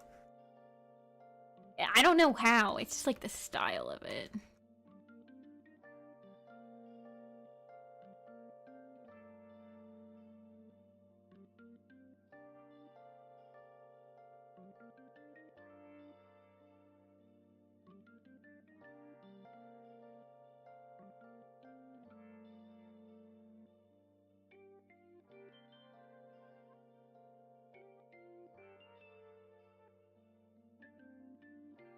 It was so obviously scored. Yeah. There's this one, so one of the most popular conventions, like, really close to me, it's like 30 minutes away from me, it's called OhioCon, and they have a no fan art policy. So you're not allowed to sell any fan art. I guess they got in trouble one year with, like, Pokemon or whatever. So, but a couple of, like, the local Warrior Cats people can get away with selling Warrior Cat stuff at their booth. Yeah, you'd think so, Seer, but my friend, she actually doesn't have any fan art, and she goes to anime conventions, and she does really well. Like, she does it full time. But yeah. Yeah, it's like, you can definitely get away with, like, having Warrior Cat fan art as, like, just OCs. Oh, definitely, Velo. I think it was, like, a Pokemon. It was definitely Nintendo that, like, laid down the law to them. But, yeah, a lot of the local, like, Beffalumps sells at OhioCon, and they sell Warrior Cat stuff there, and no one ever... That's, like, that's the convention that I find the most Warrior Cat people with. I remember when I met Tanel Flowers in, like, it was, like, 2016 or something, and they were selling Warrior Cat fan art. It was, like, one of the first times I'd ever seen Warrior Cat fan art at conventions. Yeah. Yeah, as long as you don't use logos, they don't really care. But, yeah, Velo, sometimes they do care. But it's, like, it's weird, because it's like they don't want you to even use, like, Warrior Cats. Like, that's why people use Battle Cats and stuff. But, yeah, they can't feasibly copyright, like, a specific design. That's just, like, a cat. I don't know. When it's just a description and the descriptions change every single book, it's like, you really gonna try to, like, copyright that?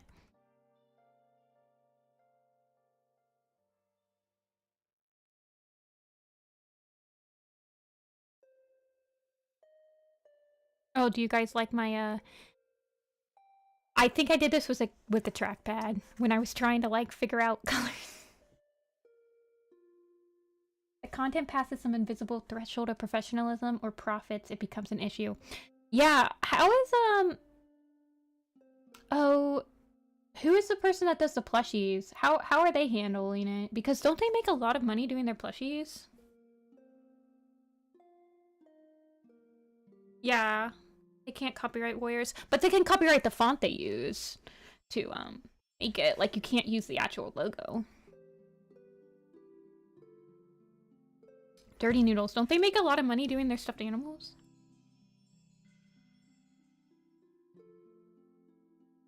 I mean, to be fair, I think they live in Australia, and they're probably spending a lot to ship out of Australia, because, holy crap, it cost me, like, 40 bucks to ship art print to Australia the other day.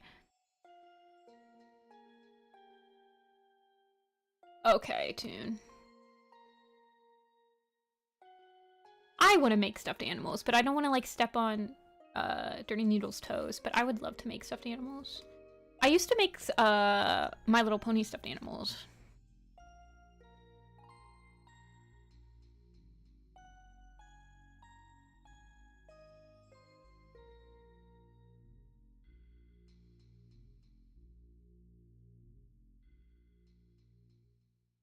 Holy crap, Philo, that's crazy.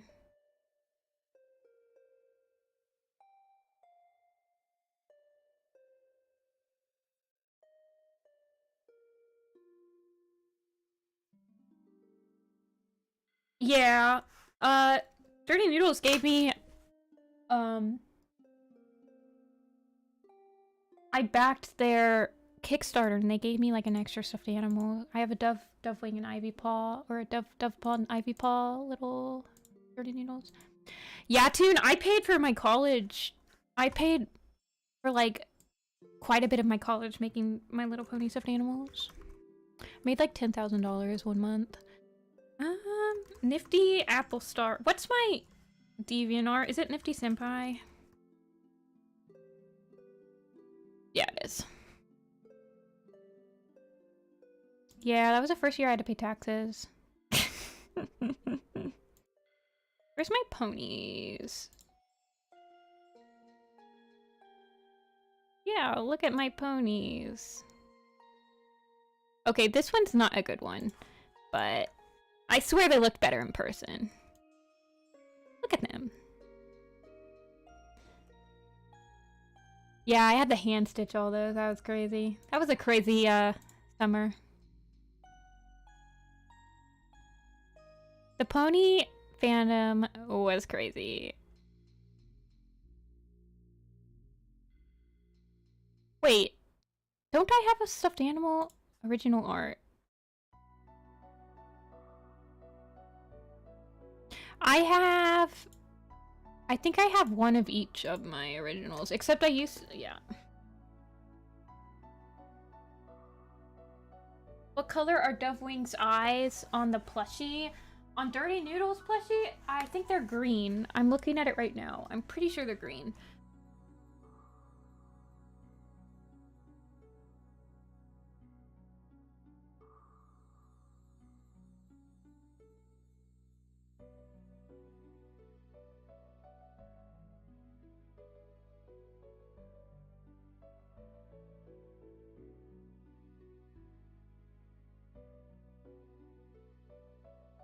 Green Nation Rise.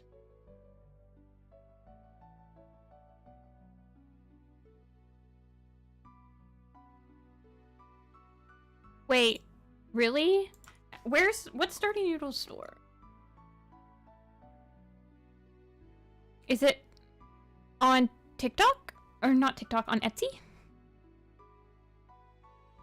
No.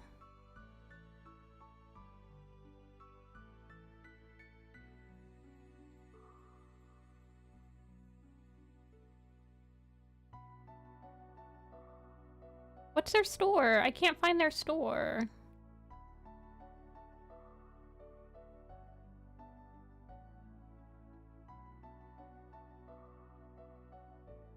Oh, I found it. I'm just dumb.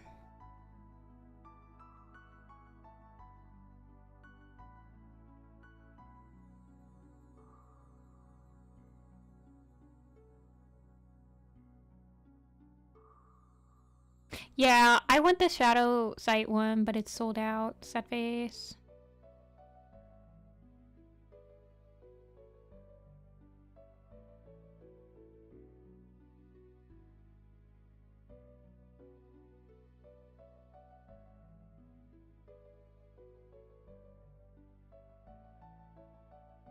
Yeah, I'd want to do stuffed animals. I would quite enjoy that.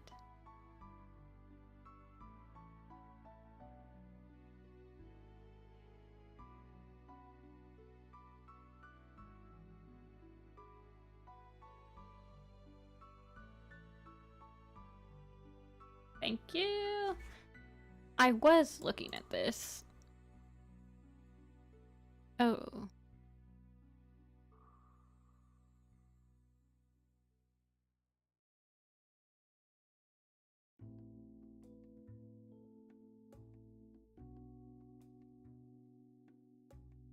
I like how their stuffed animals are cheaper than the ones in the Warrior Cat store. Crazy.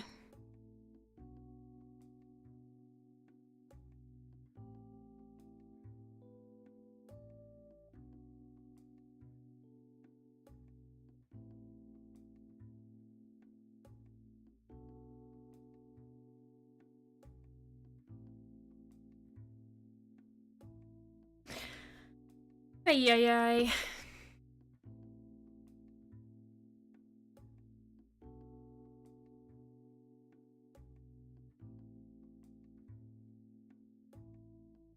How have I only been live for not even 2 hours?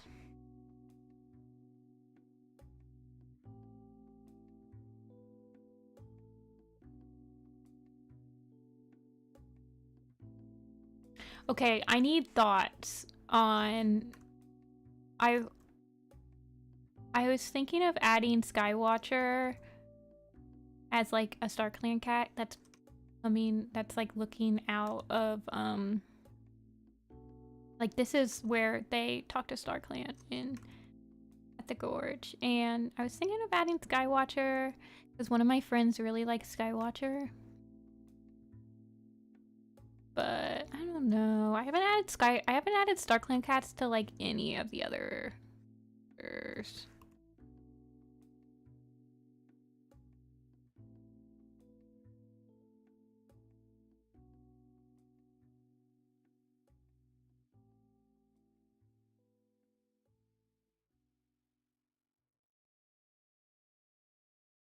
But I added Sasha just because Arden likes Sasha to the Shadow Clan one, so maybe I will.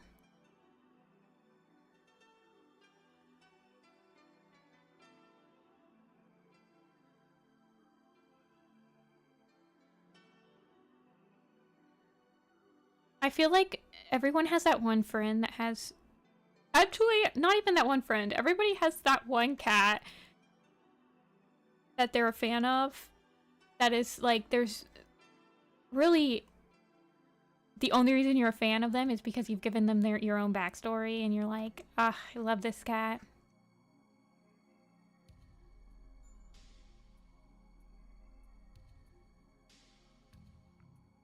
I think for me...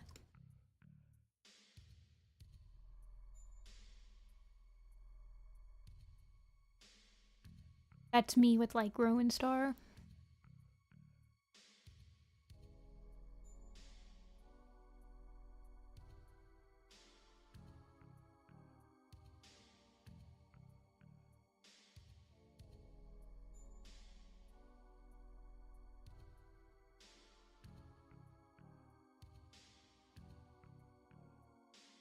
Oh, wait, hold on. My chat froze, so I can't actually talk to you guys.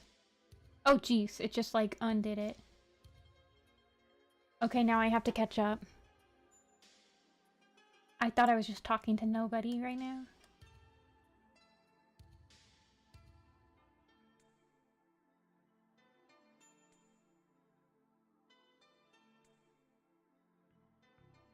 I have a soul. Okay, Soul is already in this. He's right here. He's big. He's like arguably one of the biggest cats.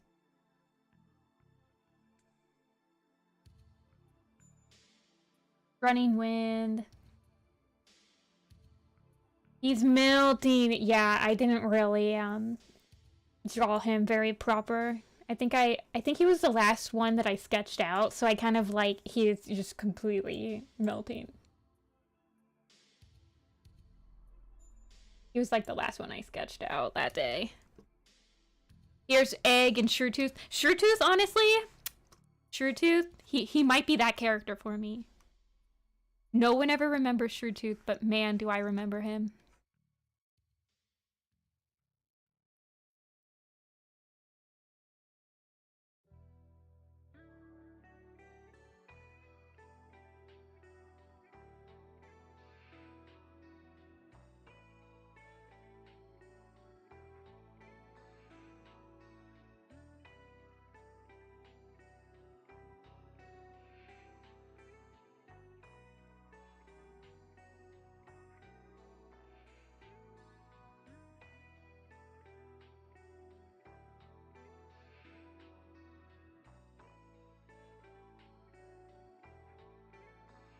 Yeah, he was described to look like a lion.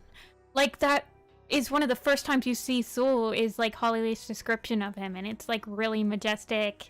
Got, like, he looks like, he basically looked like this. Like, I'm Soul. Nya, nya, nya, nya. And then he's, like, really long. And then he's got the tail like this. This is Soul's silhouette.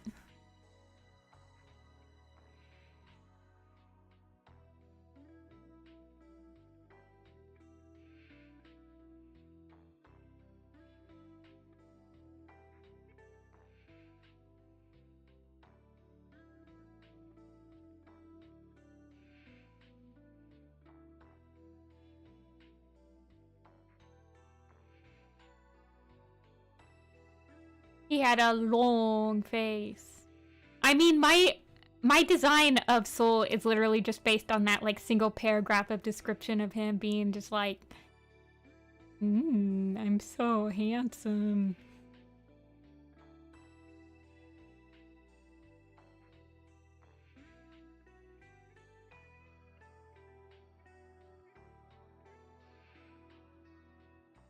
I don't know, is he supposed to be like an Abenesian cat or Abenesian or whatever?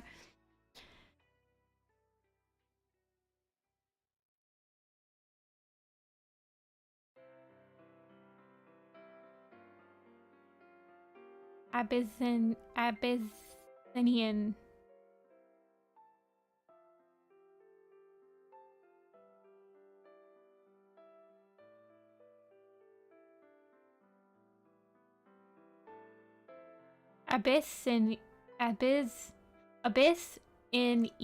Abyssinian.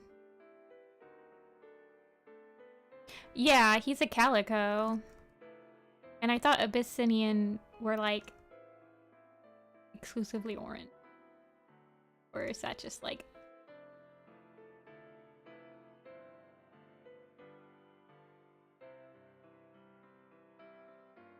I think trying to like assume...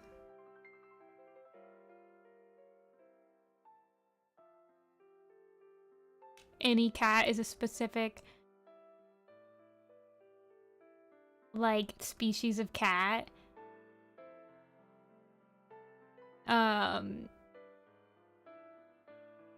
is like foolish. I don't think the Arons care that much, except for the one time that they had a purebred. I don't even remember what breed it was. It was in Pine Star's Choice, and there was like this cat on the block that's like never let anyone forget that he was like a purebred cat. It's hilarious.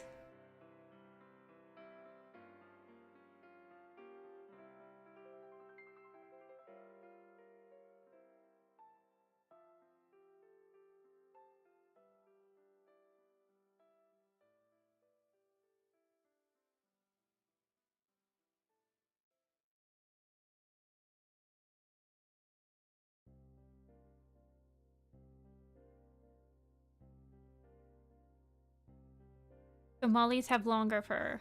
Okay, I gotta look up Somalis. Somali cat. Oh. How handsome. Somali cat calico. Oh.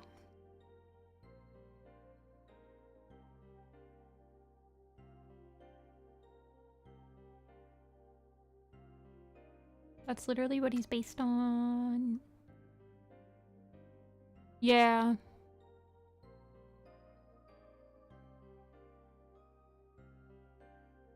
Yeah, I'm seeing this. Calico, long-haired cat. Long now. Let's see.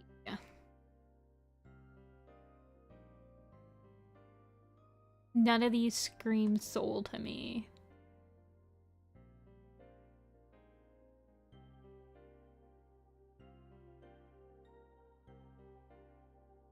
Unless he's like this. Unless he's like just like your basic Maine Coon. I guess that could be soul. I guess I could see that.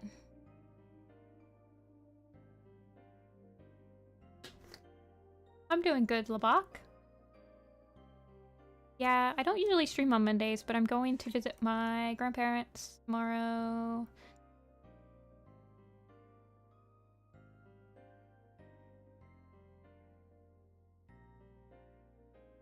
I don't know. I feel like Soul could have some gray. No, I'm pretty sure they want Hollyleaf to be a long-furred cat, but it makes no sense because she doesn't have anywhere in her genetics to have long hair. Although I think I have her be kind of long-haired. Oh, I'm getting more notifications. Oriental long-haired calico. Yeah, I guess I could see this being Soul. Here, I'll send it to everybody. You guys think this is Sola, maybe? I like the Maine Coon because he had the little tufts on his fur. Like, maybe if he had tuffies. Literally using my mouse when I'm holding my tablet pen. And then maybe if his, like, fur was fluffier.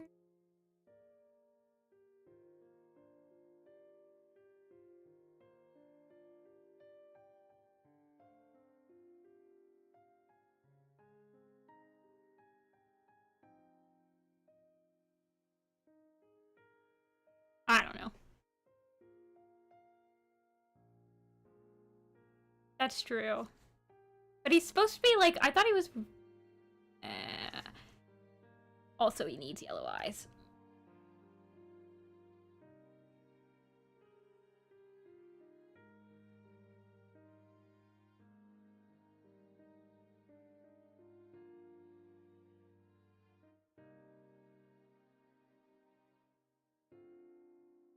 Beautiful. Gosh, I should go into photo manipulation.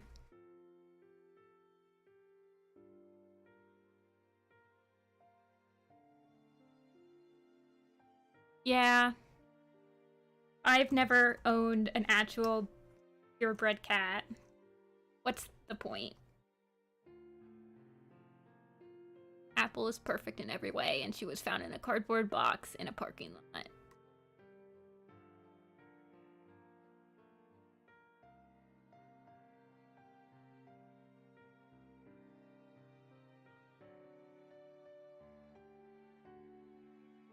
I thought she was a tortoiseshell with white, which is like the English way of saying calico, because for some reason they don't want to say the word calico.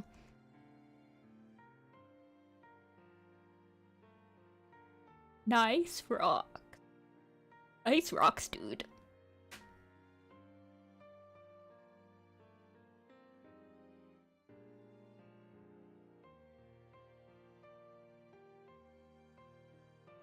I looked up the word Lent today. I was like, why is Lent called Lent? Like the Catholic thing? It's because Lent is an old English word used for spring. I don't think anyone has torty spotted. I think everyone has a calico spotted leaf. I could have sworn... Okay, I gotta look this up now. You guys... Spotted leaf warriors. No, she's a dark tortoiseshell in white.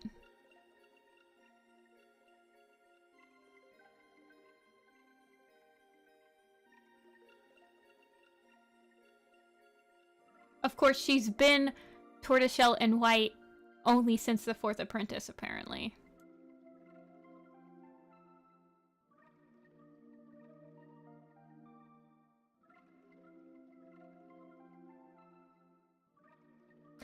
Yeah. True Tooth is the nervous cat in SkyClan Sesame. He's in the manga, too. I just, like, pushed up my glasses when I said that. Like, I was... Actually, he's also in the manga. He's not like Egg that was only in, one Super Edition and completely forgot about.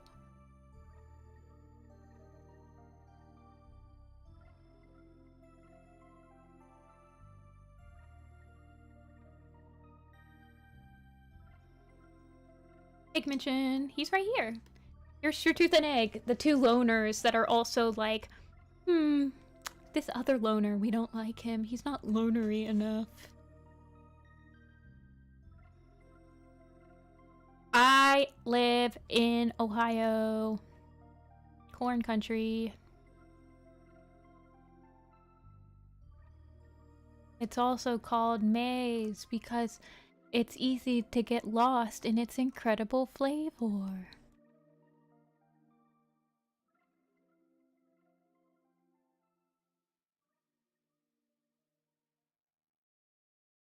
Yeah, Rosie.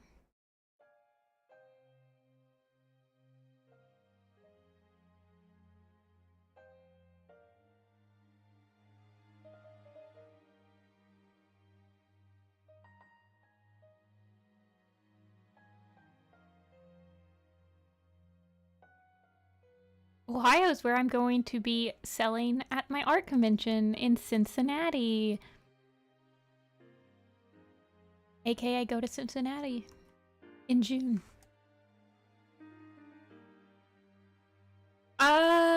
Yeah, I like the work I animated Spotted Leaf. It's good.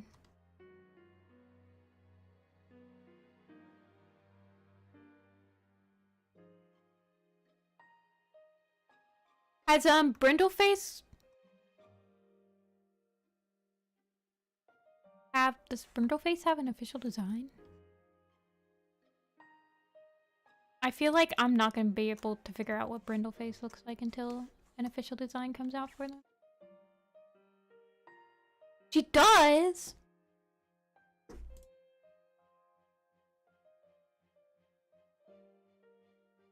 I'm looking at the up-to-date. I'm looking at the up-to-date character sheets. Yo, Golden Flower. Golden Flower real. Oh, she's gonna be a pain to animate.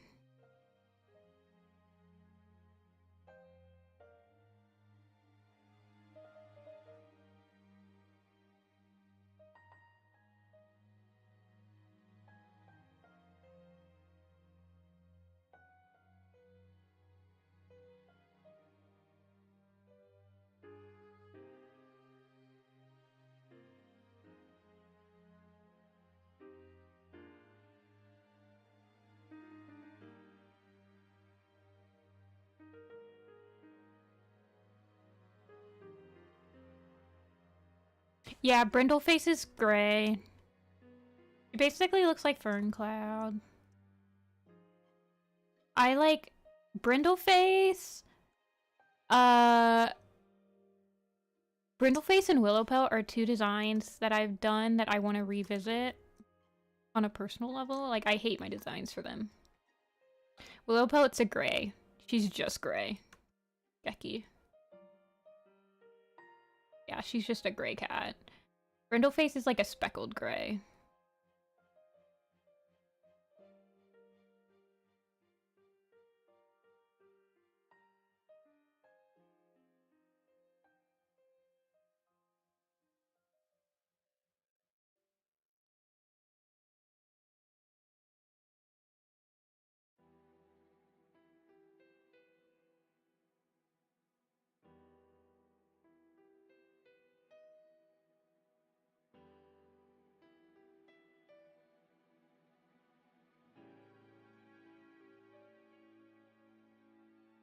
Oh, I like her.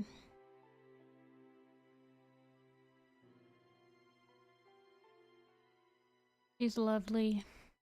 Very round. Well, Brindle is like a color of brown Lebach, so probably pretty accurate.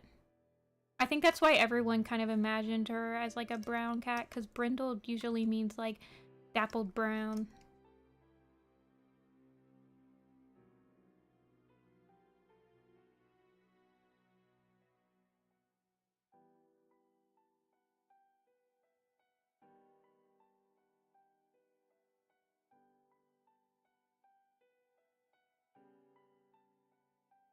I think of my own designs when I think of characters, because I'm that egotistical.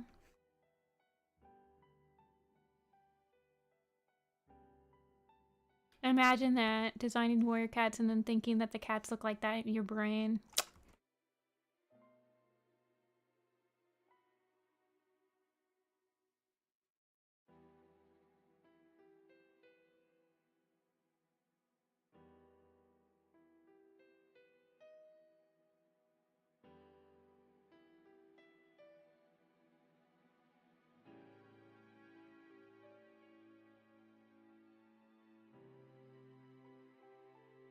I feel like there's not a lot of cats that I think about a different design with when I'm reading the books. And usually if I'm not thinking of my own design, then that means I need to redesign the cat.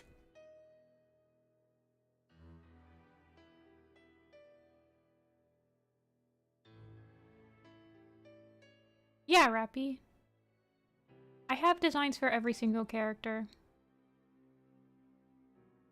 Except for, I'm not up to date with Thunder yet.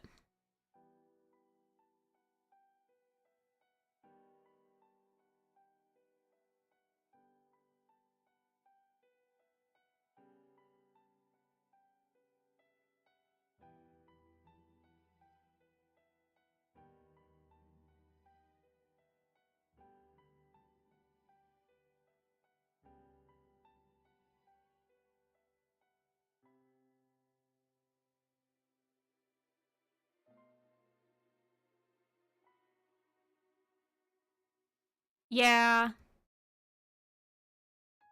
And the crazy thing about that tune is that I designed Clear Sky before I had even read Dawn of the Clans. Like, I designed Clear Sky the first time I designed him was because somebody requested him on my Warrior Cat design blog. And I hadn't even read the books yet. I wasn't caught up. I was reading Owen of the Stars. I know, it's like one of the ones where I'm like, him and Greywing. I hadn't even read Dawn of the Clans yet, and somebody asked me to design Clear Sky and Greywing, and I was like, okay.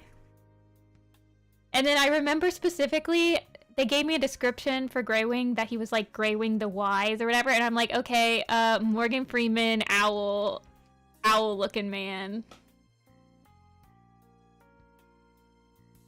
Yeah. Clear Sky just like that.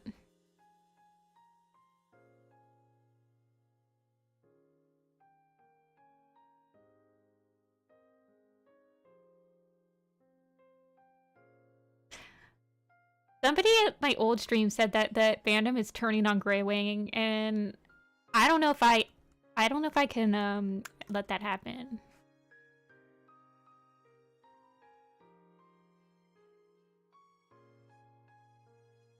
Like, what is this? Turning on Greywing? This is like Dovewing 2.0.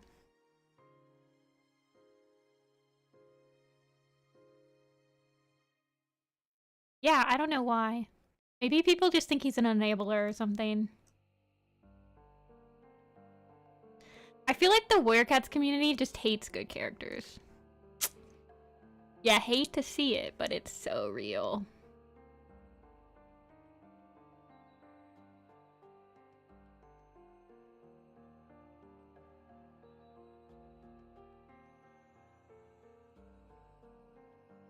I feel like it always starts with like one person having some hot take, have some like hot take about a character that they like did one thing wrong, and then the whole like everyone kind of runs with it, and they haven't even like read the books in like a decade, and they're like, yeah, you're so true.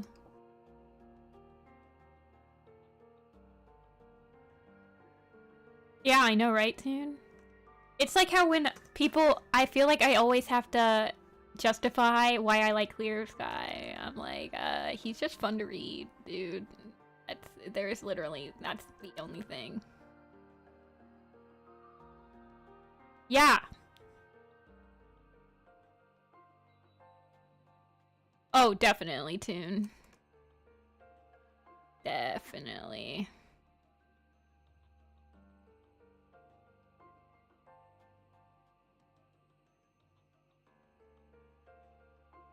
Dia, this post goes written by someone whose favorite character is like Maple Shade. Why do people like not have to justify them liking Maple Shade, but I have to justify me liking Clear Sky, dude? What is this?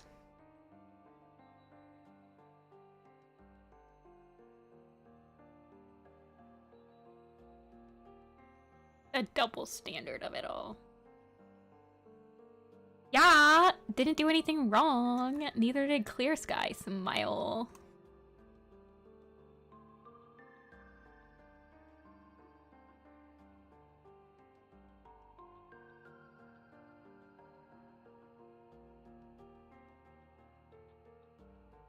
What am I doing?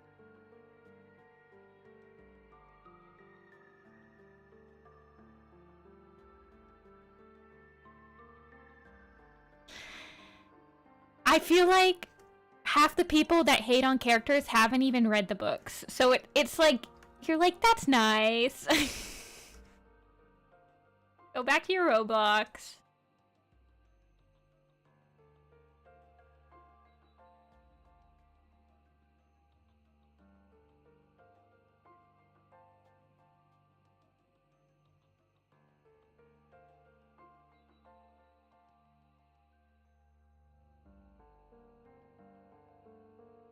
Whoa. I just like turned on Crazy Cam.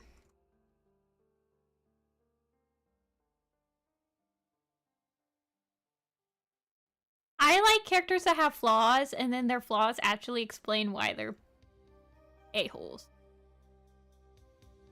Or, you know, aka, like, follow-through writing is what I like, actually.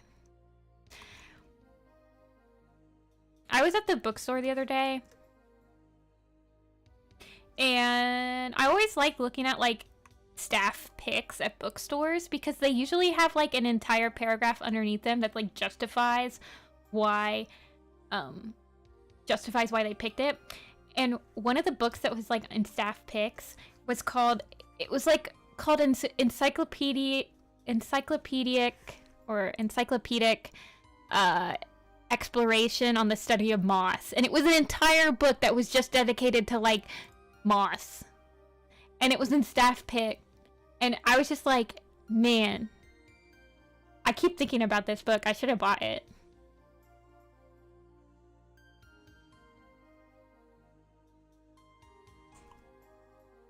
Book on moss.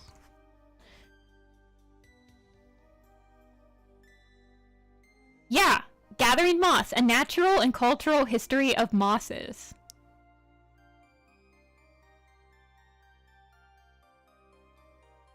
I've been thinking about this book all the time. I should have bought it. It was like a little bookstore, too.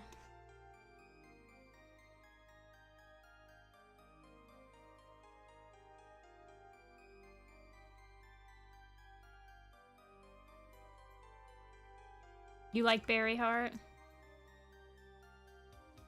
See, Berry Heart is good because you know exactly where she's coming from when she's like scared of like newcomers.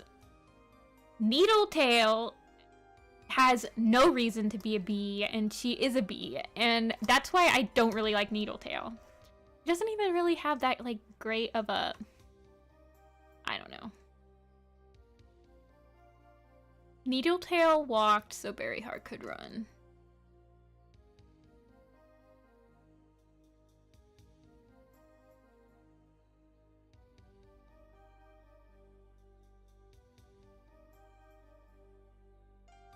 Sandstorm dies in Apprentice Quest.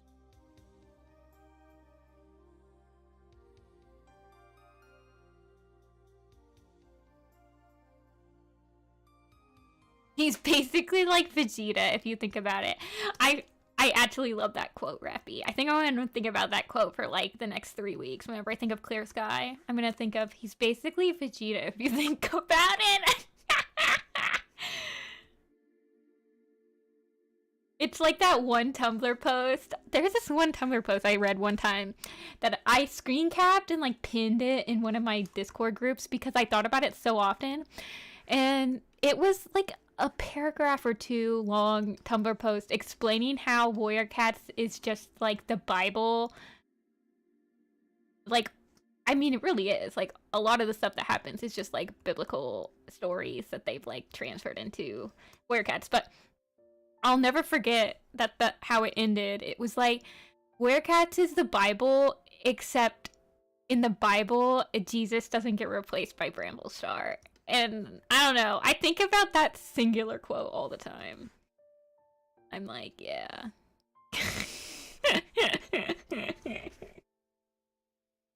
That specific quote.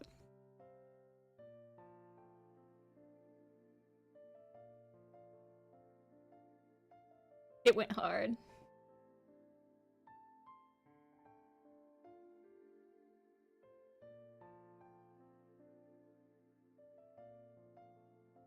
What about Bramble Star in the Bible? Wait, hold on. Let me try to find the post. It's in one of my Discords. Oh gosh.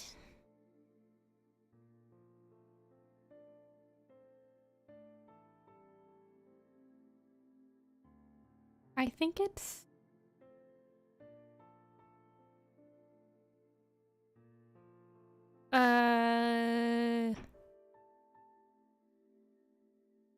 Yes, I think it's in this. No, it's not in this. Man. I don't remember where I pinned this. I have so many Discord groups.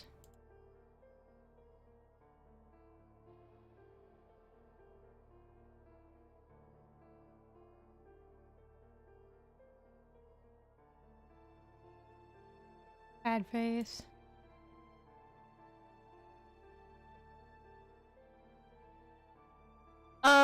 Like SkyClan's camp at the lake or SkyClan's camp in the forest, like during Clear Sky era? Happy.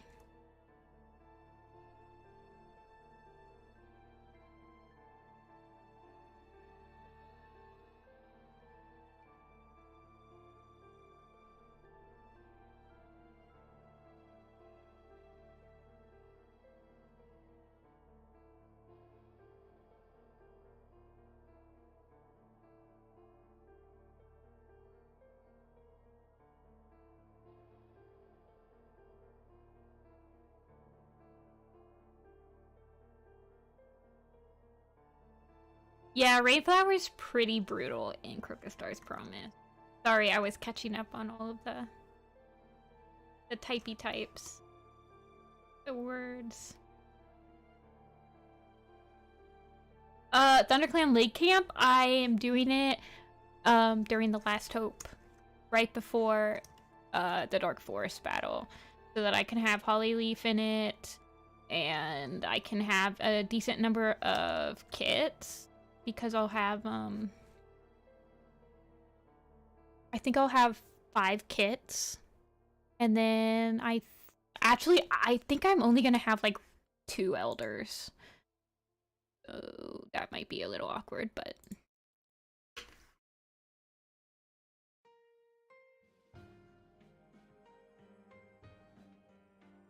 I wanted to do ThunderClan's Lake Camp, like... further forward than just the Last Hope, but I feel like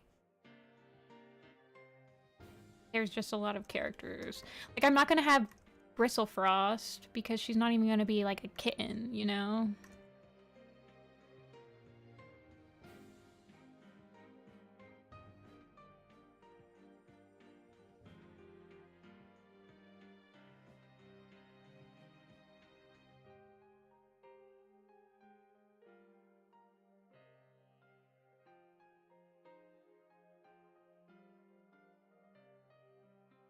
During Pine Stars era.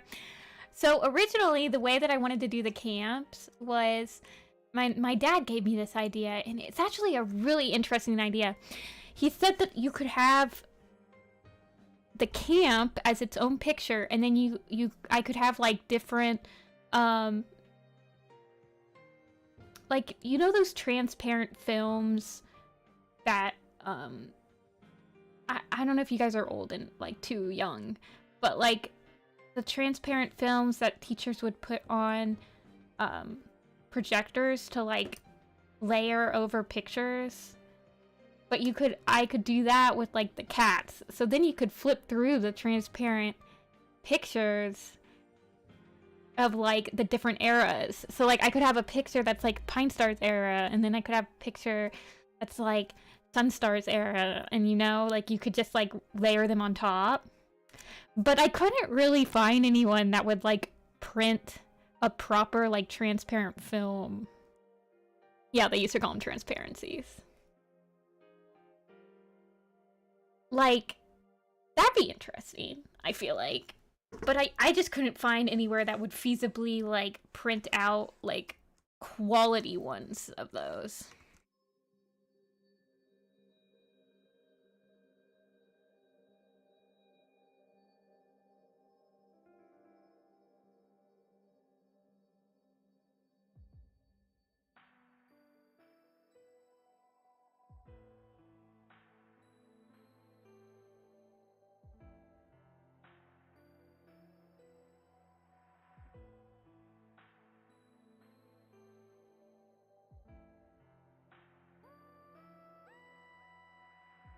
Whoopsies. I'm drawing on my computer with like a tablet pen. That's like where my mouse pad would be.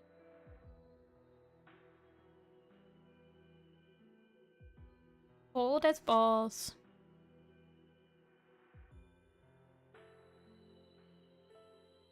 That's true. Although, I'm not sure how long Sunstar was actually leader. Like, it's kind of implied that he was leader for like 2 years at most.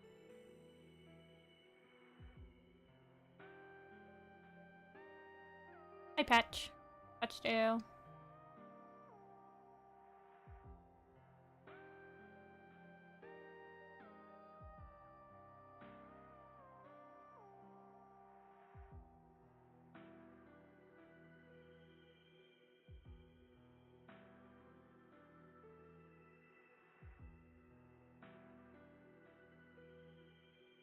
Was like 14. Yeah, that's pretty old.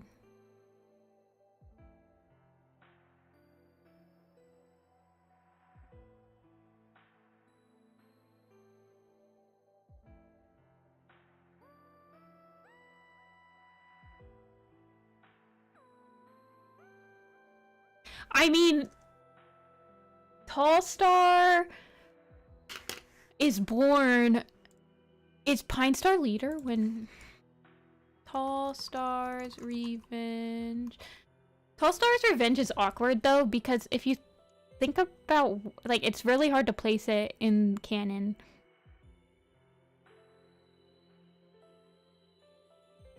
Yeah, Pine Star is leader, so yeah.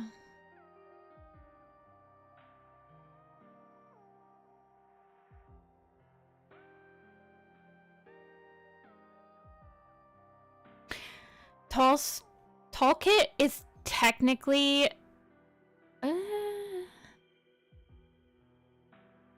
can we talk about how Heather Star like lived forever? Like, we don't actually know what Heather Star's Werecat name was because she's always been leader of Wind Clan. For some reason, the Wind Clan leaders live like 1,000,000 years.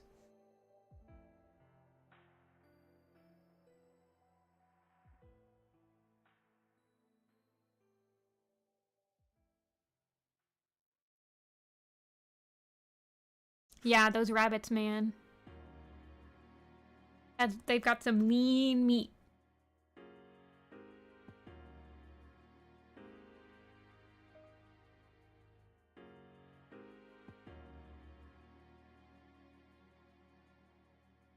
Why am I on the cliff?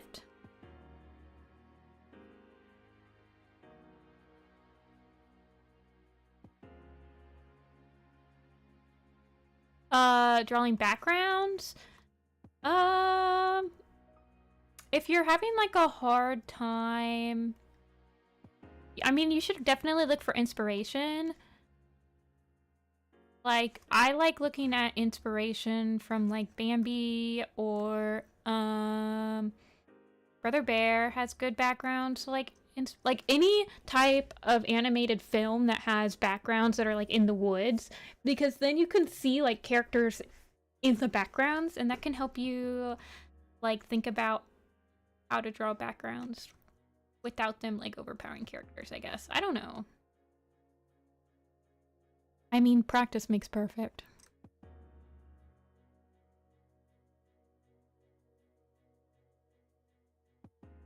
I don't think I've ever cried reading Warrior Cats, no.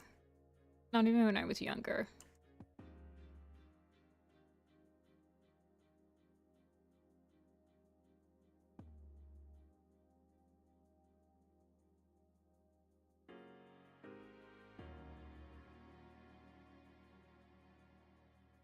Russifer was old as balls when she died. Yeah. Do you still do that, Velo? Is that still working out for you?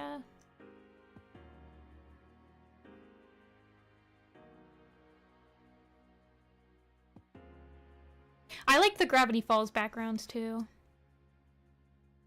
The Gravity Falls backgrounds are really nice to look at, to like get inspiration.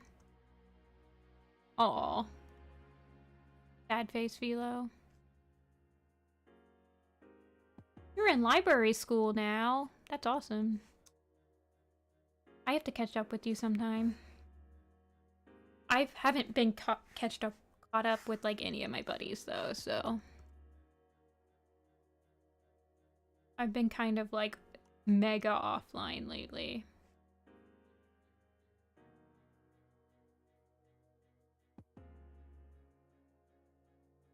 Purdy did die. I think he died in like A Vision of Shadows.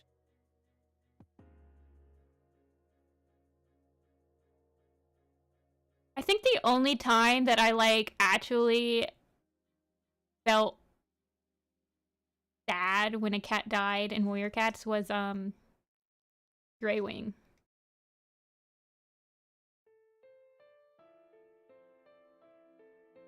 But it was like a satisfying sad.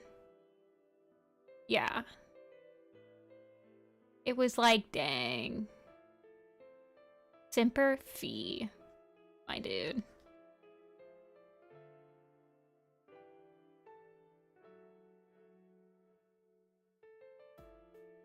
I don't have a Discord group, Catamount. I feel like that most Discord groups are like public. Like, I feel like a Discord group run by me, I don't know. I feel like it's unnecessary. And I don't, like, crave attention.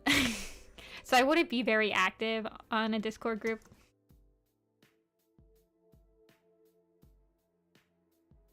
Wow, Dia.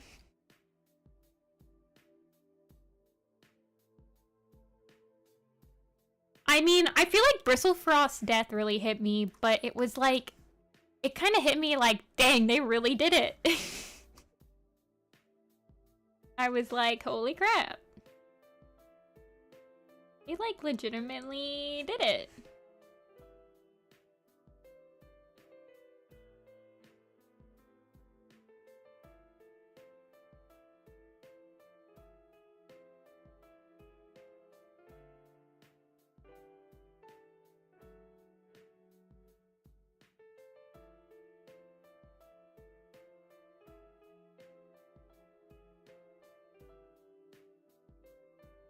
Oh, yeah. I don't think I knew that Bristlefrost actually... I don't know, maybe I did. It's actually really hard for me not to get spoiled for the new books. And it's even harder nowadays because they freaking spoiled their own books before they come out. It's like when even the like publishers are against you to getting spoiled, it's like, what is even the point of life? It's not reading Warrior Cats. Unspoiled, at least.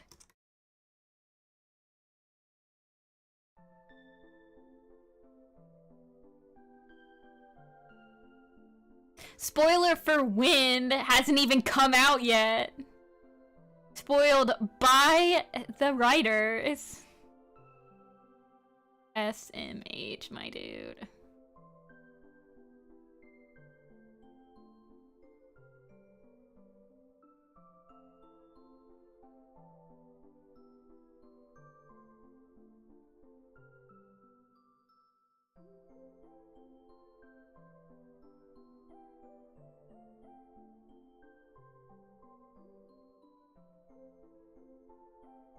I need to get back on the Werecat design blog.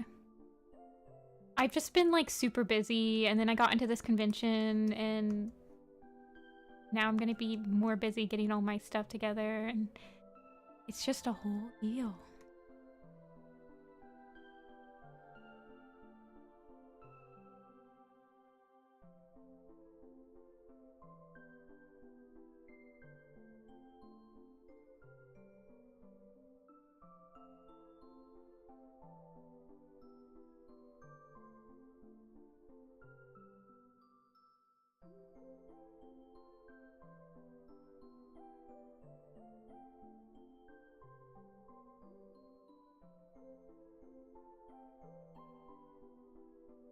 I think that he's you can't see like any of these details.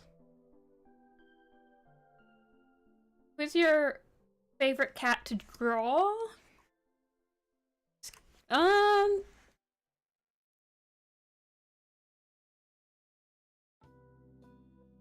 don't know if I have a favorite cat to draw.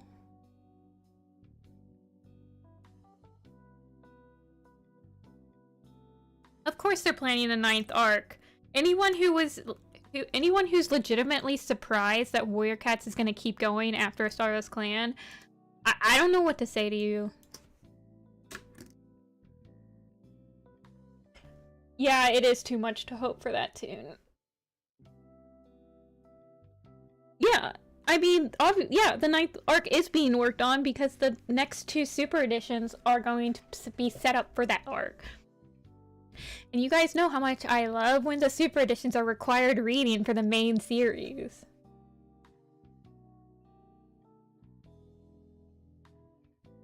Hold on.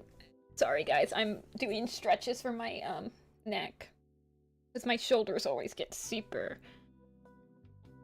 tense when I draw on stream. I don't know why. Like my stress goes all the way to my shoulders.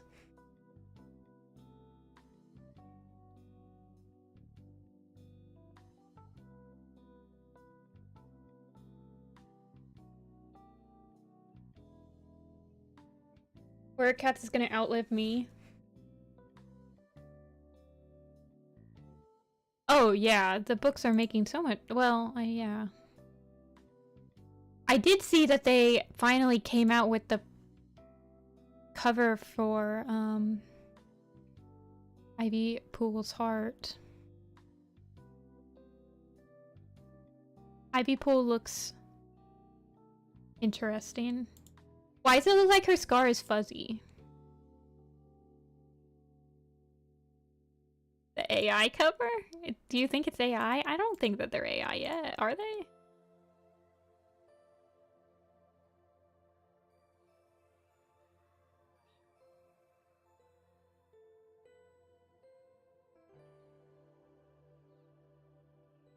You know it's bad when you can't even tell if the art's made by an AI or a person.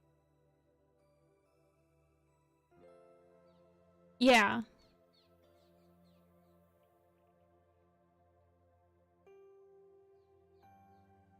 Yeah, we don't talk about the cover for Star.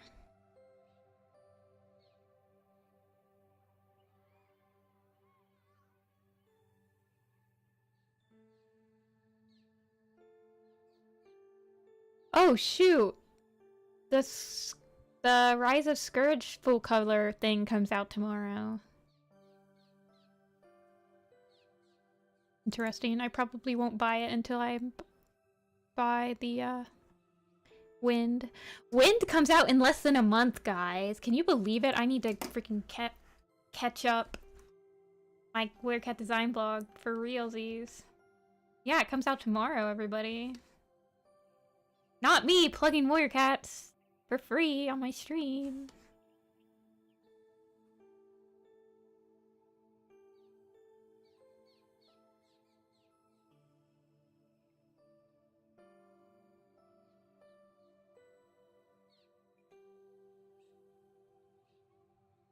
I'm not excited for the graphic novel. I'm not gonna buy it. Just kidding, I will buy it. But I feel like when I read the graphic novel, I'm gonna be like, ugh, they cut that, they cut this, ugh, they cut that, ugh, I wish they did this differently. And I'm just not gonna be happy with it at all.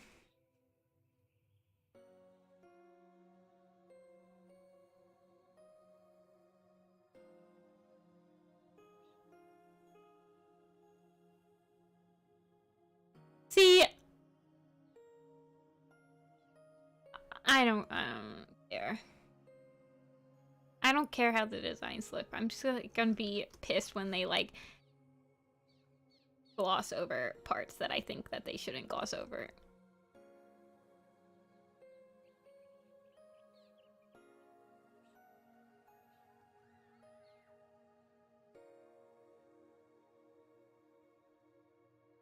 I mean, her mom's Willow Breeze, who's half Wind Clan. So, like, that's how I kind of, like, thought about it.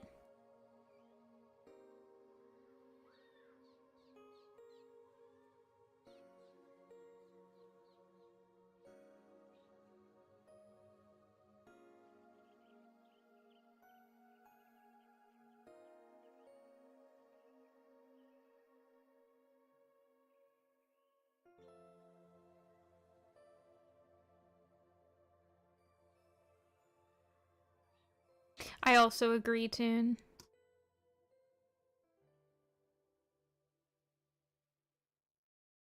I also feel like, from what I've seen from, like, the other panels in the graphic novel, is that the characters change, like, their designs, like, almost every panel.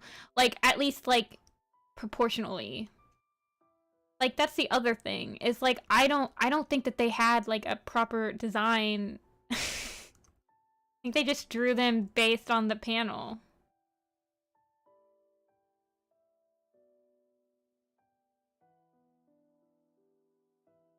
Plus, they all have, like, the same face anyway, so it's like...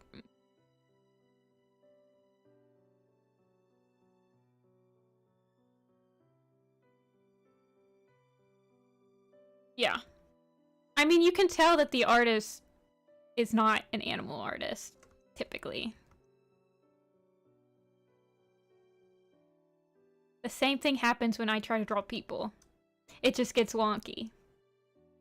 And if you're under, like, a time constraint, like you're doing a graphic novel, you're not gonna have enough time to, like... I don't know. You're not gonna have enough time to make sure that everything is super accurate.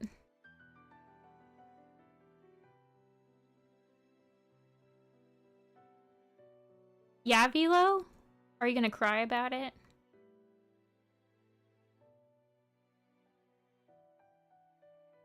I'm part of the problem when it comes to design meticulousness.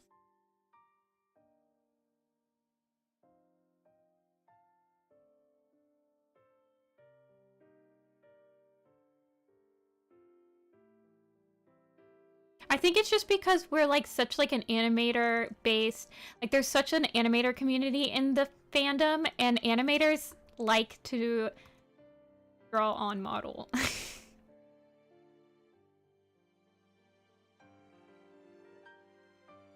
I feel like that's also a problem. I do like salt and vinegar chips. 17 cats in an hour last night. That's how I felt when I was drawing Code of the Clan designs. I would, like, sit down and draw, like, 10 cats on, like, one, like, Discord stream. Like, with my buddies. I like my Tiger Star design. Although I have 2 separate Tiger Star designs, really.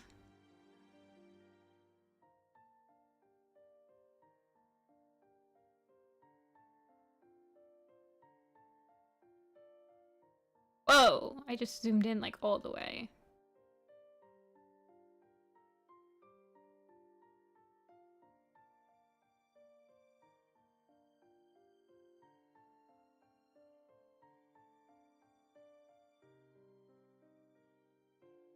Well, it was a lot easier for me to draw the Code of the Clan designs when I read the books. Because then I could read, like, one short story, and then I could just draw those cats. And so it kind of felt, like, more manageable. I feel like if I was just picking random cats to do, I'd just be like, another Code of the Clan design? What the heck is this?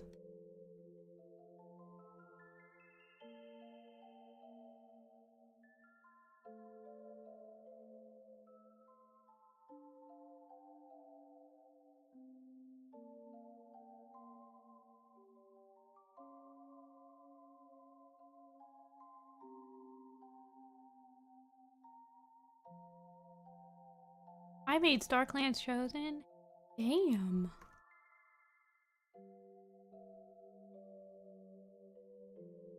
Yeah.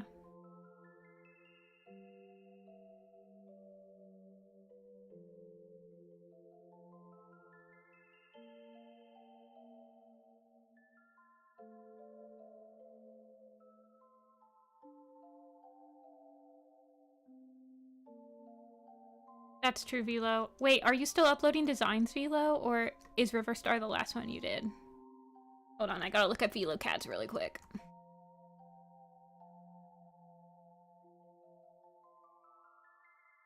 Oh, is it Velo Dash Cats? Or did you like... Velo Cats. Yeah, it's Velo Dash Cats. Okay. Oh, you did Swiftpaw and Mitzi and Willy and Violet and Chestnut Kit. I haven't been on Tumblr. Like, I've just been so busy. I like Willy. Swiftpaw is definitely giving that anime vibes. It's okay, Geki. In this stream, we appreciate Bramble Star.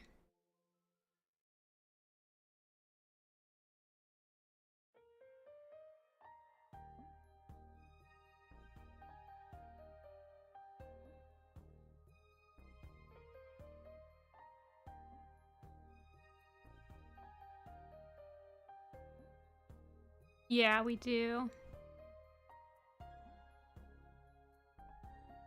If it's a problem, you're gonna have to take it up with the ban button. Air horns.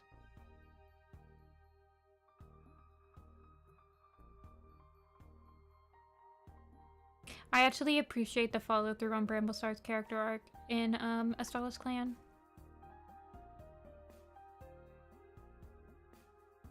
And I unironically think that he's one of the characters that has had the most follow through in his character development, so I don't know what people are on.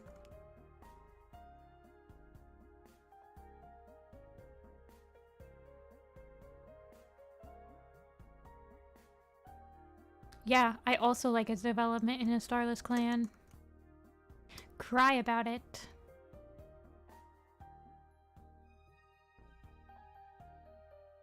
Well, him and Squirrelflight are both, like, stupid in the New Prophecy.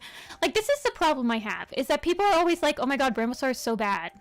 And then I'm like, yeah, he is. Squirrelflight is also, and you guys just, like, completely forget the fact that she's also, like, pretty freaking horrible. Like, no one cares about that part. So I'm just like, how am I supposed to appreciate your... I don't know.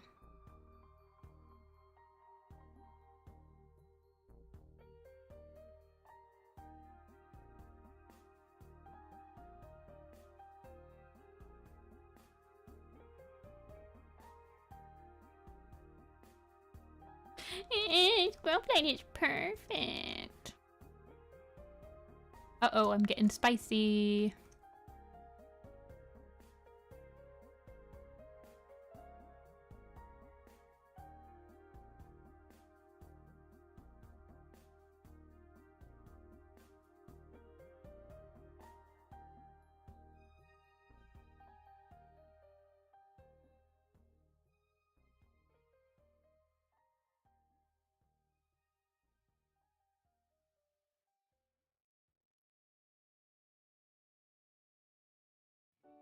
I am in camp waiting for Squirrel Scar to die so we can get Ivy Star already. So you guys are not going to convince me.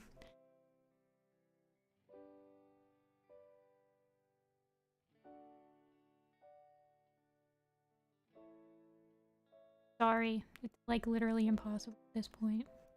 I loved Squirrel Paw. And as soon as she turned into Squirrelflight, I hated her. So... I like Squirrelflight and Leafpool, and then Leafpool died, and then I was like, wow, she's really unbearable now.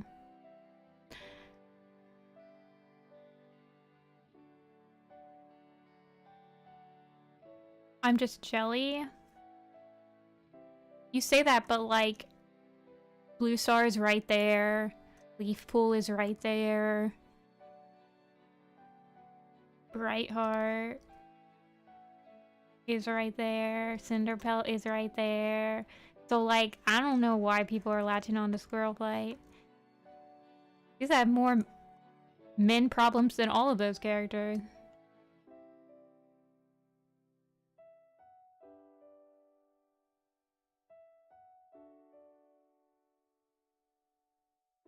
Yeah, I want to release Squirrelflight. Yeah, honestly, I was hoping someone would be waiting there to, like, murder her.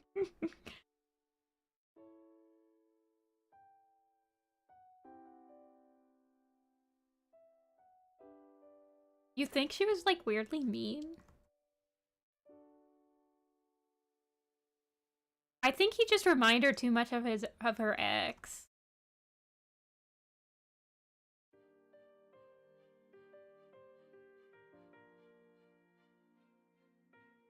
Just kind of beats him up. I think Jay Feather really needed to be beat up. He's kind of like a dick.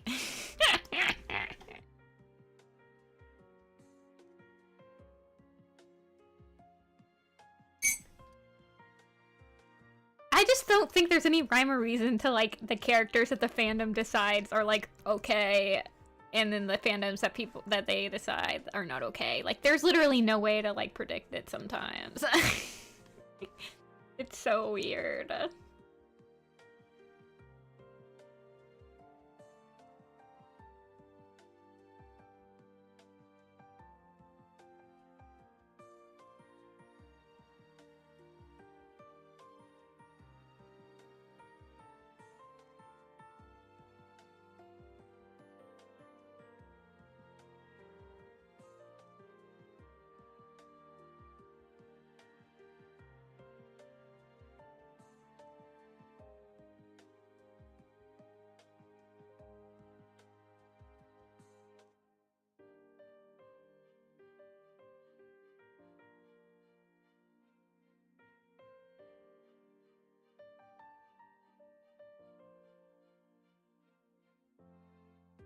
Yeah, Leaf Pool's a little weird.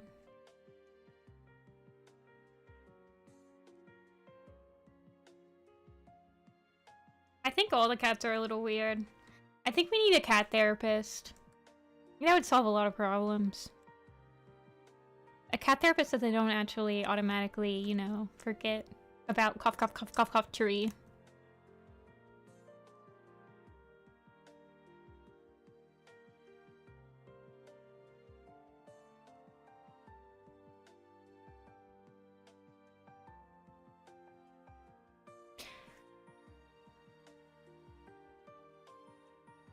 To me, it's like a package deal, though. So it's like, if you like Clear Sky, you gotta like Greywing.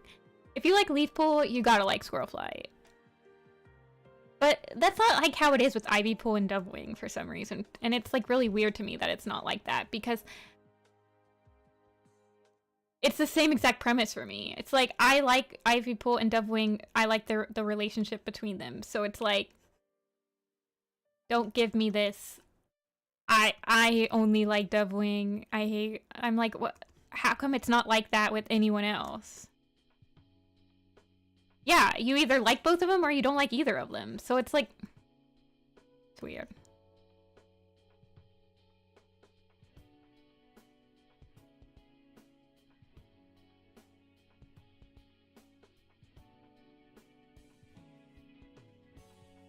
I don't know why there's like a specific rivalry between Dovepool and Ivywing. I think it's because there's one in the books. But you'd think that it'd be like that with Greywing and Clear Sky too, like, because there's a rivalry in the books with them. But it's like anyone who likes Greywing, or anyone who likes Clear Sky likes Greywing. Although I don't know if anyone who likes Greywing likes Clear Sky.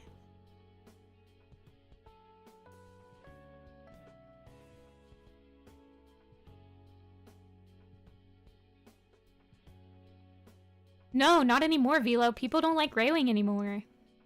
Get with the times.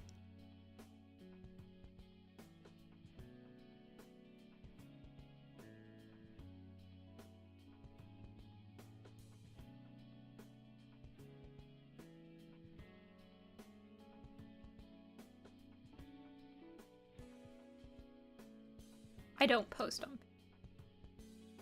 I have boards on Pinterest, but I usually just use it for like inspiration or like normie stuff. Like recipes and everything.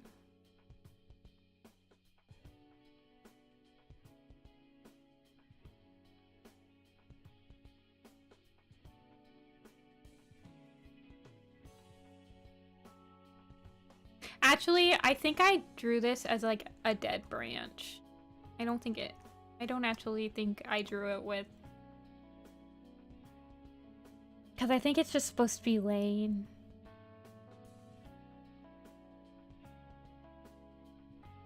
No, now I'm thinking about this very hard. I think it was just supposed to be driftwood or something.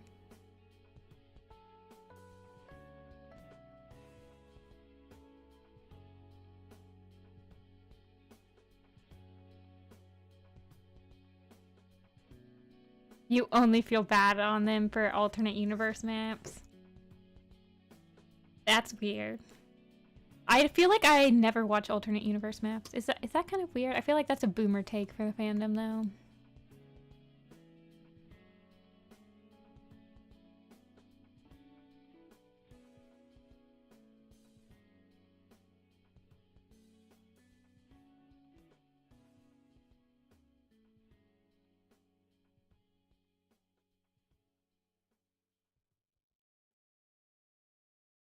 Yeah, that's basically me admitting that I don't watch maps anymore. I feel like when I sit down to watch map, it's one I've already watched like 50 times. I'm like, man, remember Centuries? I actually just watched Centuries the other day because I heard the song come up on the radio, and I was like, wow, I need to watch that map again, and then I watched it again.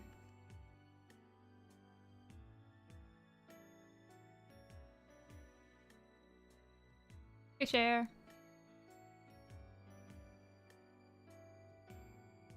See, I don't think Clear Sky is immoral. Like, that's the interesting part about him, is that he has morals. They're just, like, insane. I feel like if he had no morals, he wouldn't be as interesting to watch, because then he just wouldn't justify anything. I enjoy watching him justify things based on his morals.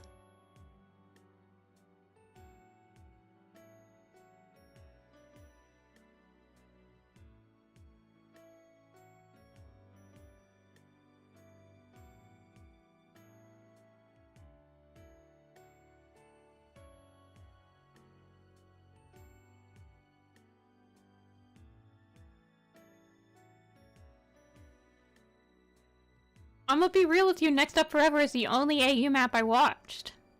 Of course, I was also in it.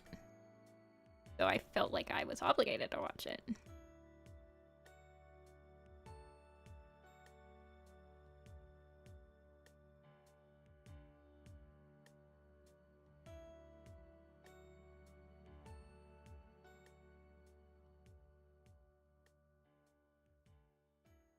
Hey, Reno.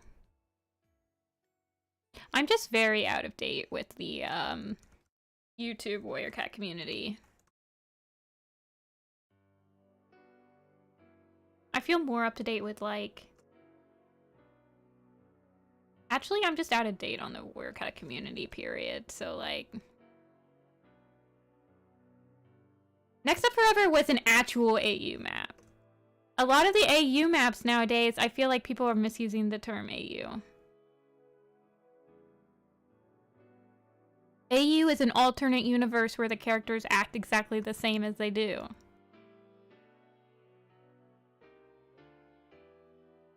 I am old. I'm like freaking old. My birthday is next month. I feel old.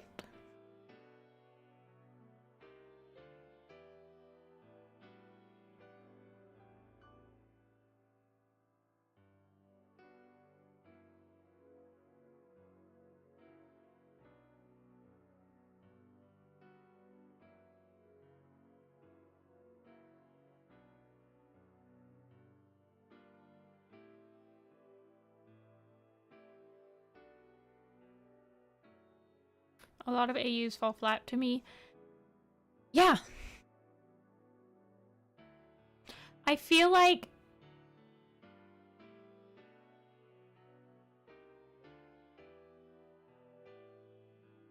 it's characters with the same fundamental traits and put in a new / different environment. Yes, Toon. I feel like...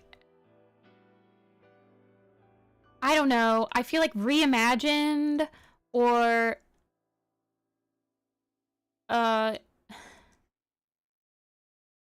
there's like a better name for AU maps, but I don't know.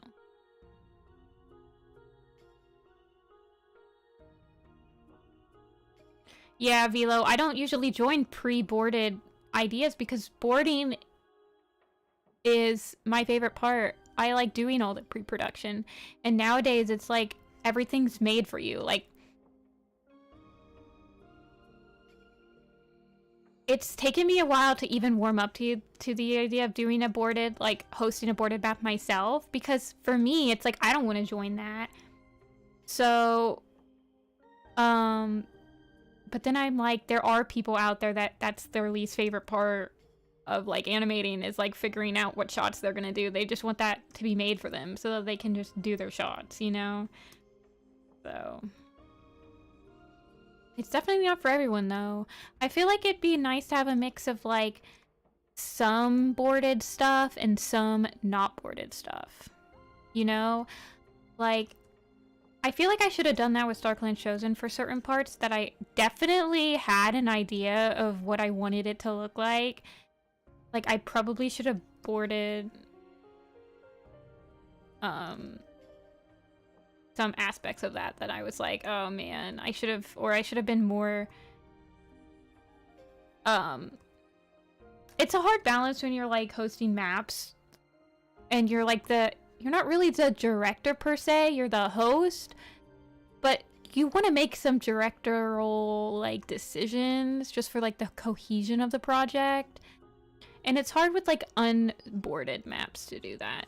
But at the same time, it's like, I don't know. There's just not enough unboarded stuff. And some of the people that make the boards, they're not great boarders. And you have to stick with this board where you're like, ah, man, I would have done it completely different. Or this shot isn't going to look as good in my like portfolio because I don't know.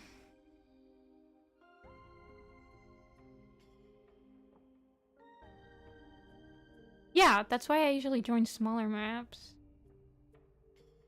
Yeah, I mean, the reason Next Up Forever was interesting was because Rook actually is a professional boarder, you know? Like,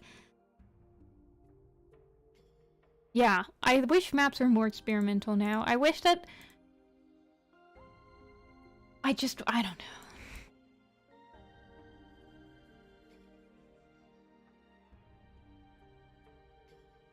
Yeah, it's like most boards, they don't even interest me to watch the whole boards. So I'm like... I mean, in StarClan Chosen, I boarded the two parts that I had the most. Like, I picked out the part that I had in my head the most. That was the last part. I'm like, I know exactly how I want this to end, so I'm gonna take that part. And then I boarded out the intro because I thought I was going to take the intro, but I ended up just, like, splitting it up. But there are parts in that. Like, there are parts where it turns into 2 panels, then 4 panels, then 6 panels. I actually had, like, pretty solid ideas in my brain for what I wanted those to look like that I tried to script.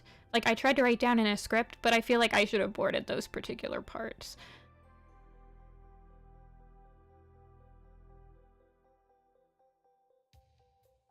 Like, I don't know.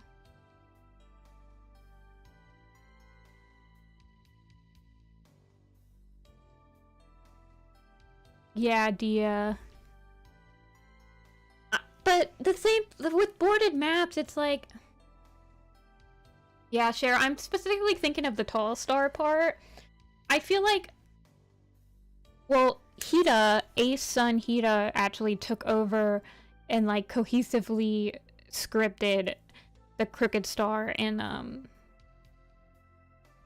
I think Hida actually scripted the Broken Star part, so that actually, like, turned out good, because Hida kind of took those 3 people. I kind of expected that when I assigned those 3 shots to people, that, like, one of those people would, like, take over directing the whole thing, and that kind of happened, except for the tall star part. Like, I think none of those people actually, like, talked to each other.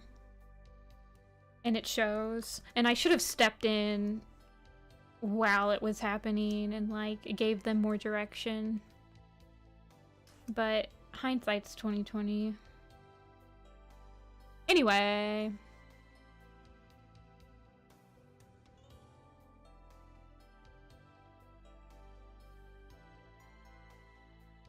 Everything Moves was not scripted. Or Everything Moves was not boarded. I have never hosted a boarded map.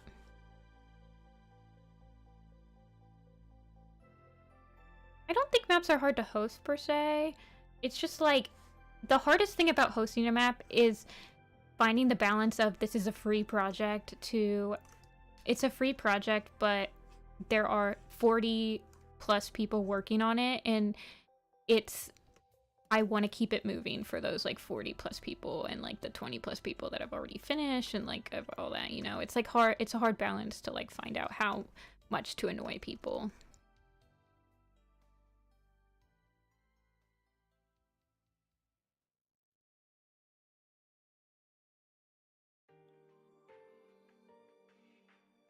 And then it's like, I feel like I can't, like, usually when I host a map, it's during a part in my life, it's during a part in my life where I have a lot of free time to help people. So when I'm bugging people, I am also willing to help out to justify me bugging. Like, is there anything I can do to help out? Is there blah, blah, blah, blah? Like, can I help you do background? Can I whatever? And it like, it feels justified in helping or like bugging people because you're also like putting in, you're like, oh. That's kind of like how I feel when hosters, like every time I take a part in my own map and then I have a set deadline, I always make sure that I meet that deadline, like personally, because there's this one map that I'm a part of that keeps getting their deadline like pushed back, and I'm like, the hoster hasn't even finished their part, so like it kind of feels like, ugh, why should I finish my part if the host hasn't even finished their part yet, you know?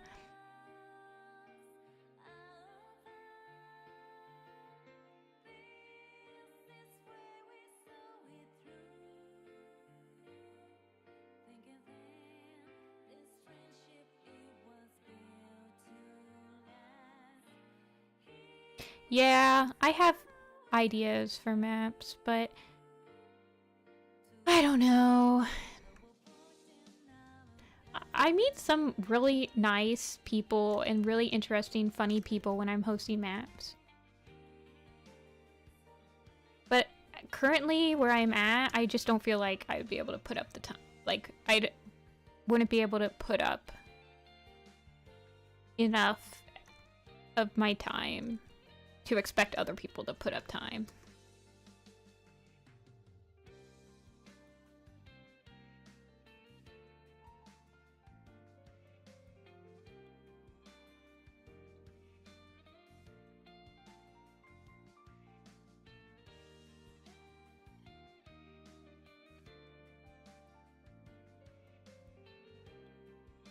And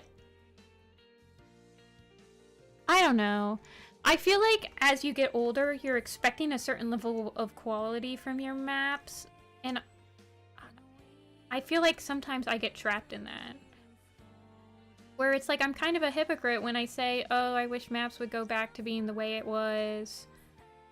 But then you're also like picking out people that are obviously in college for animation and don't have the time. Like, I don't know.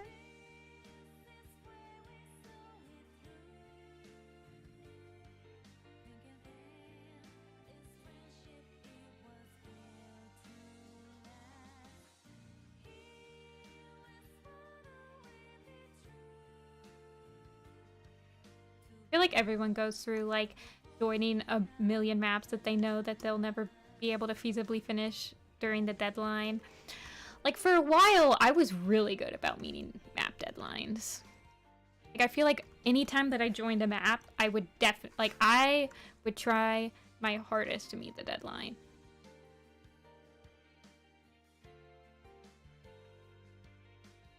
Eventually, you just get so many maps, and it's like,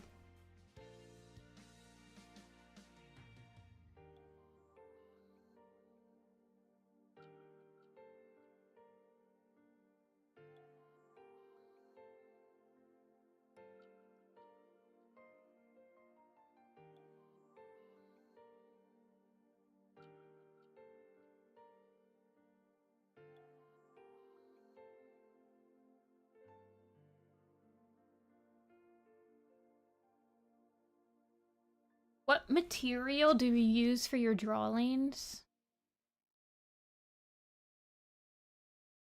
You mean like, what am I using to draw right now? I am looking at it.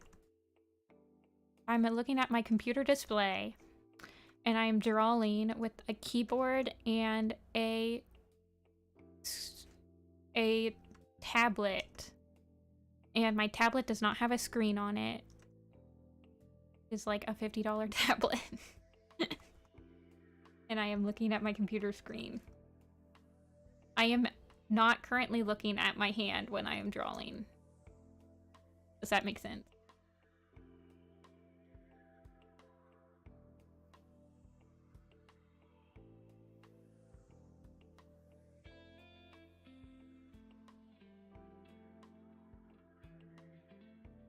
Really, I think I want to make that. It is very old school. I'd never drawn on a tablet that had a screen. I've tried drawing on like iPads before, but I don't like it. Is it hard to learn to draw like that? I honestly don't know. Like, I obviously do not have any... I don't know if I can answer that question, because for me, it was just like how I learned how to draw. And it's actually quite hard for me to learn how to draw on like an iPad and stuff. It's like, I just can't. Yeah. I'm just so used to being able to see like the entire image while I draw that like whenever I try to draw on a screen tablet, I'm like, why is my hand blocking some of the picture? Can somebody erase my hand, please? And then it's like, I don't know.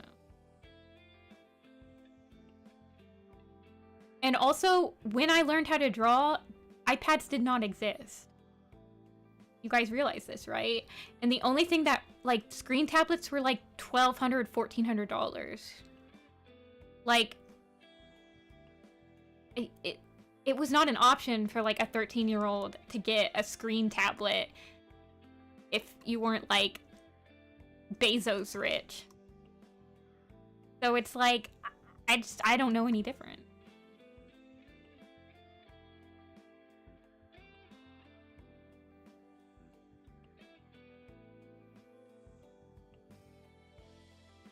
So, personally, I don't think it's too hard to learn how to draw with a tablet.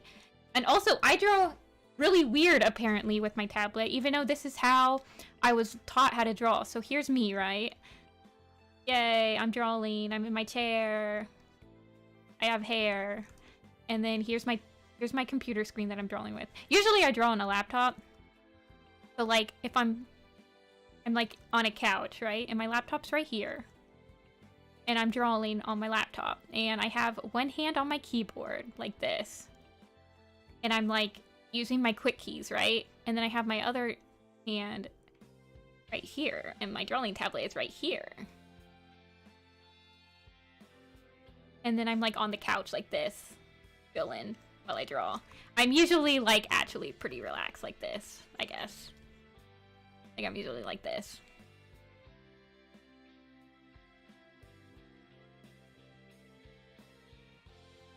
Yeah.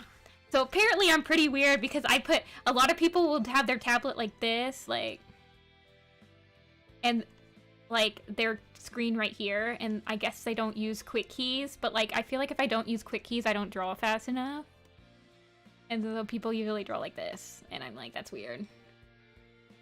Yes, my tablet is off to the side like a mouse. And Velo, I have basically the upgraded version of the Wacom Bamboo. I have the Pen and Touch, so I am crusty, and I'm crusty and I'm proud.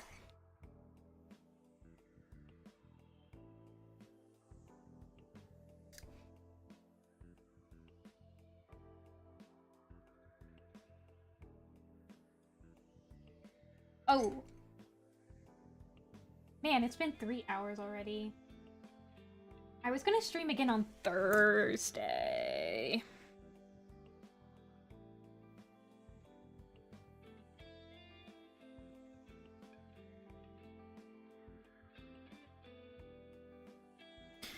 I'm getting tired though. I was hoping to maybe line the whole background. How do you participate in maps? Usually find them on YouTube.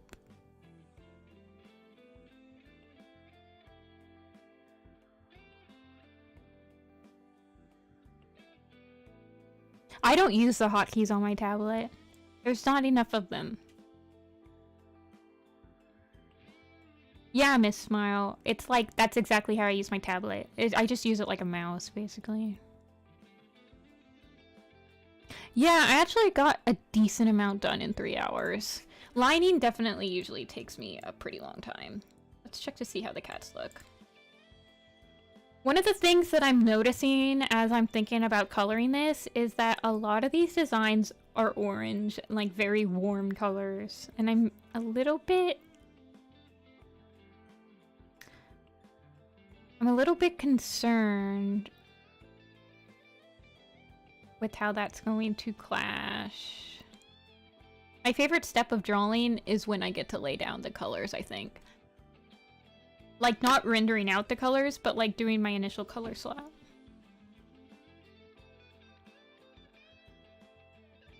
Yeah, I do a lot of warm designs. The only cool designs are like back here. So I don't know how that's going to happen when I start like figuring out the colors. This looks very busy without.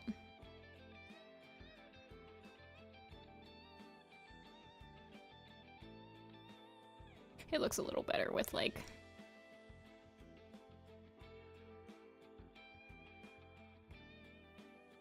the cliffs kind of colored in a little bit.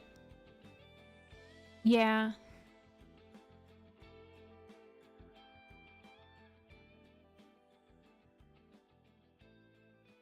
SkyClan's huge. This is SkyClan during the manga. So I'll run by the cats really quick before I end stream for today. Yeah, that's what I was thinking, Dia. And then I also wanted to do something like, hold on, let me do a quick. I wanted to do like something. So in the books, it's kind of mentioned that there's one part of the gorge that's always in shadow. So I kind of wanted this side to be in shadow. And it's like the side with soul on it. And then like this side is like the bright side. But I also wanted to make this in the rain. So it's gonna be hard to like, I mean, it could be like a really small rain. Like a light rain, maybe like the sun's popping through already. But yeah. I'm interested. I'll probably look up some rainy. I was looking up some rainy scenes, like some rainy paintings for some inspiration to see if I can't get something. But I think like a foggy morning could work too. I don't know. But I'll probably end it now. 'Cause I'm tired. My shoulder's hurting. But I should be back on Thursday. I'll probably work on this again, because I want to get this done. I want to get a couple of prints done before my convention, and this is one of them. I also want to get my 4 trees one done, and I kind of want to do a moonstone one, because I have a moon pool. But I also, I don't know. I have to do some commission stuff too. I just got lots of work to do. Smile! But I enjoy the work. Okay. Thanks for watching. Hopefully I will schedule it for Thursday and I will be here because I'll schedule it and it'll force me to be here, so. Once again, thanks for watching, and I'll see you guys later. Bye!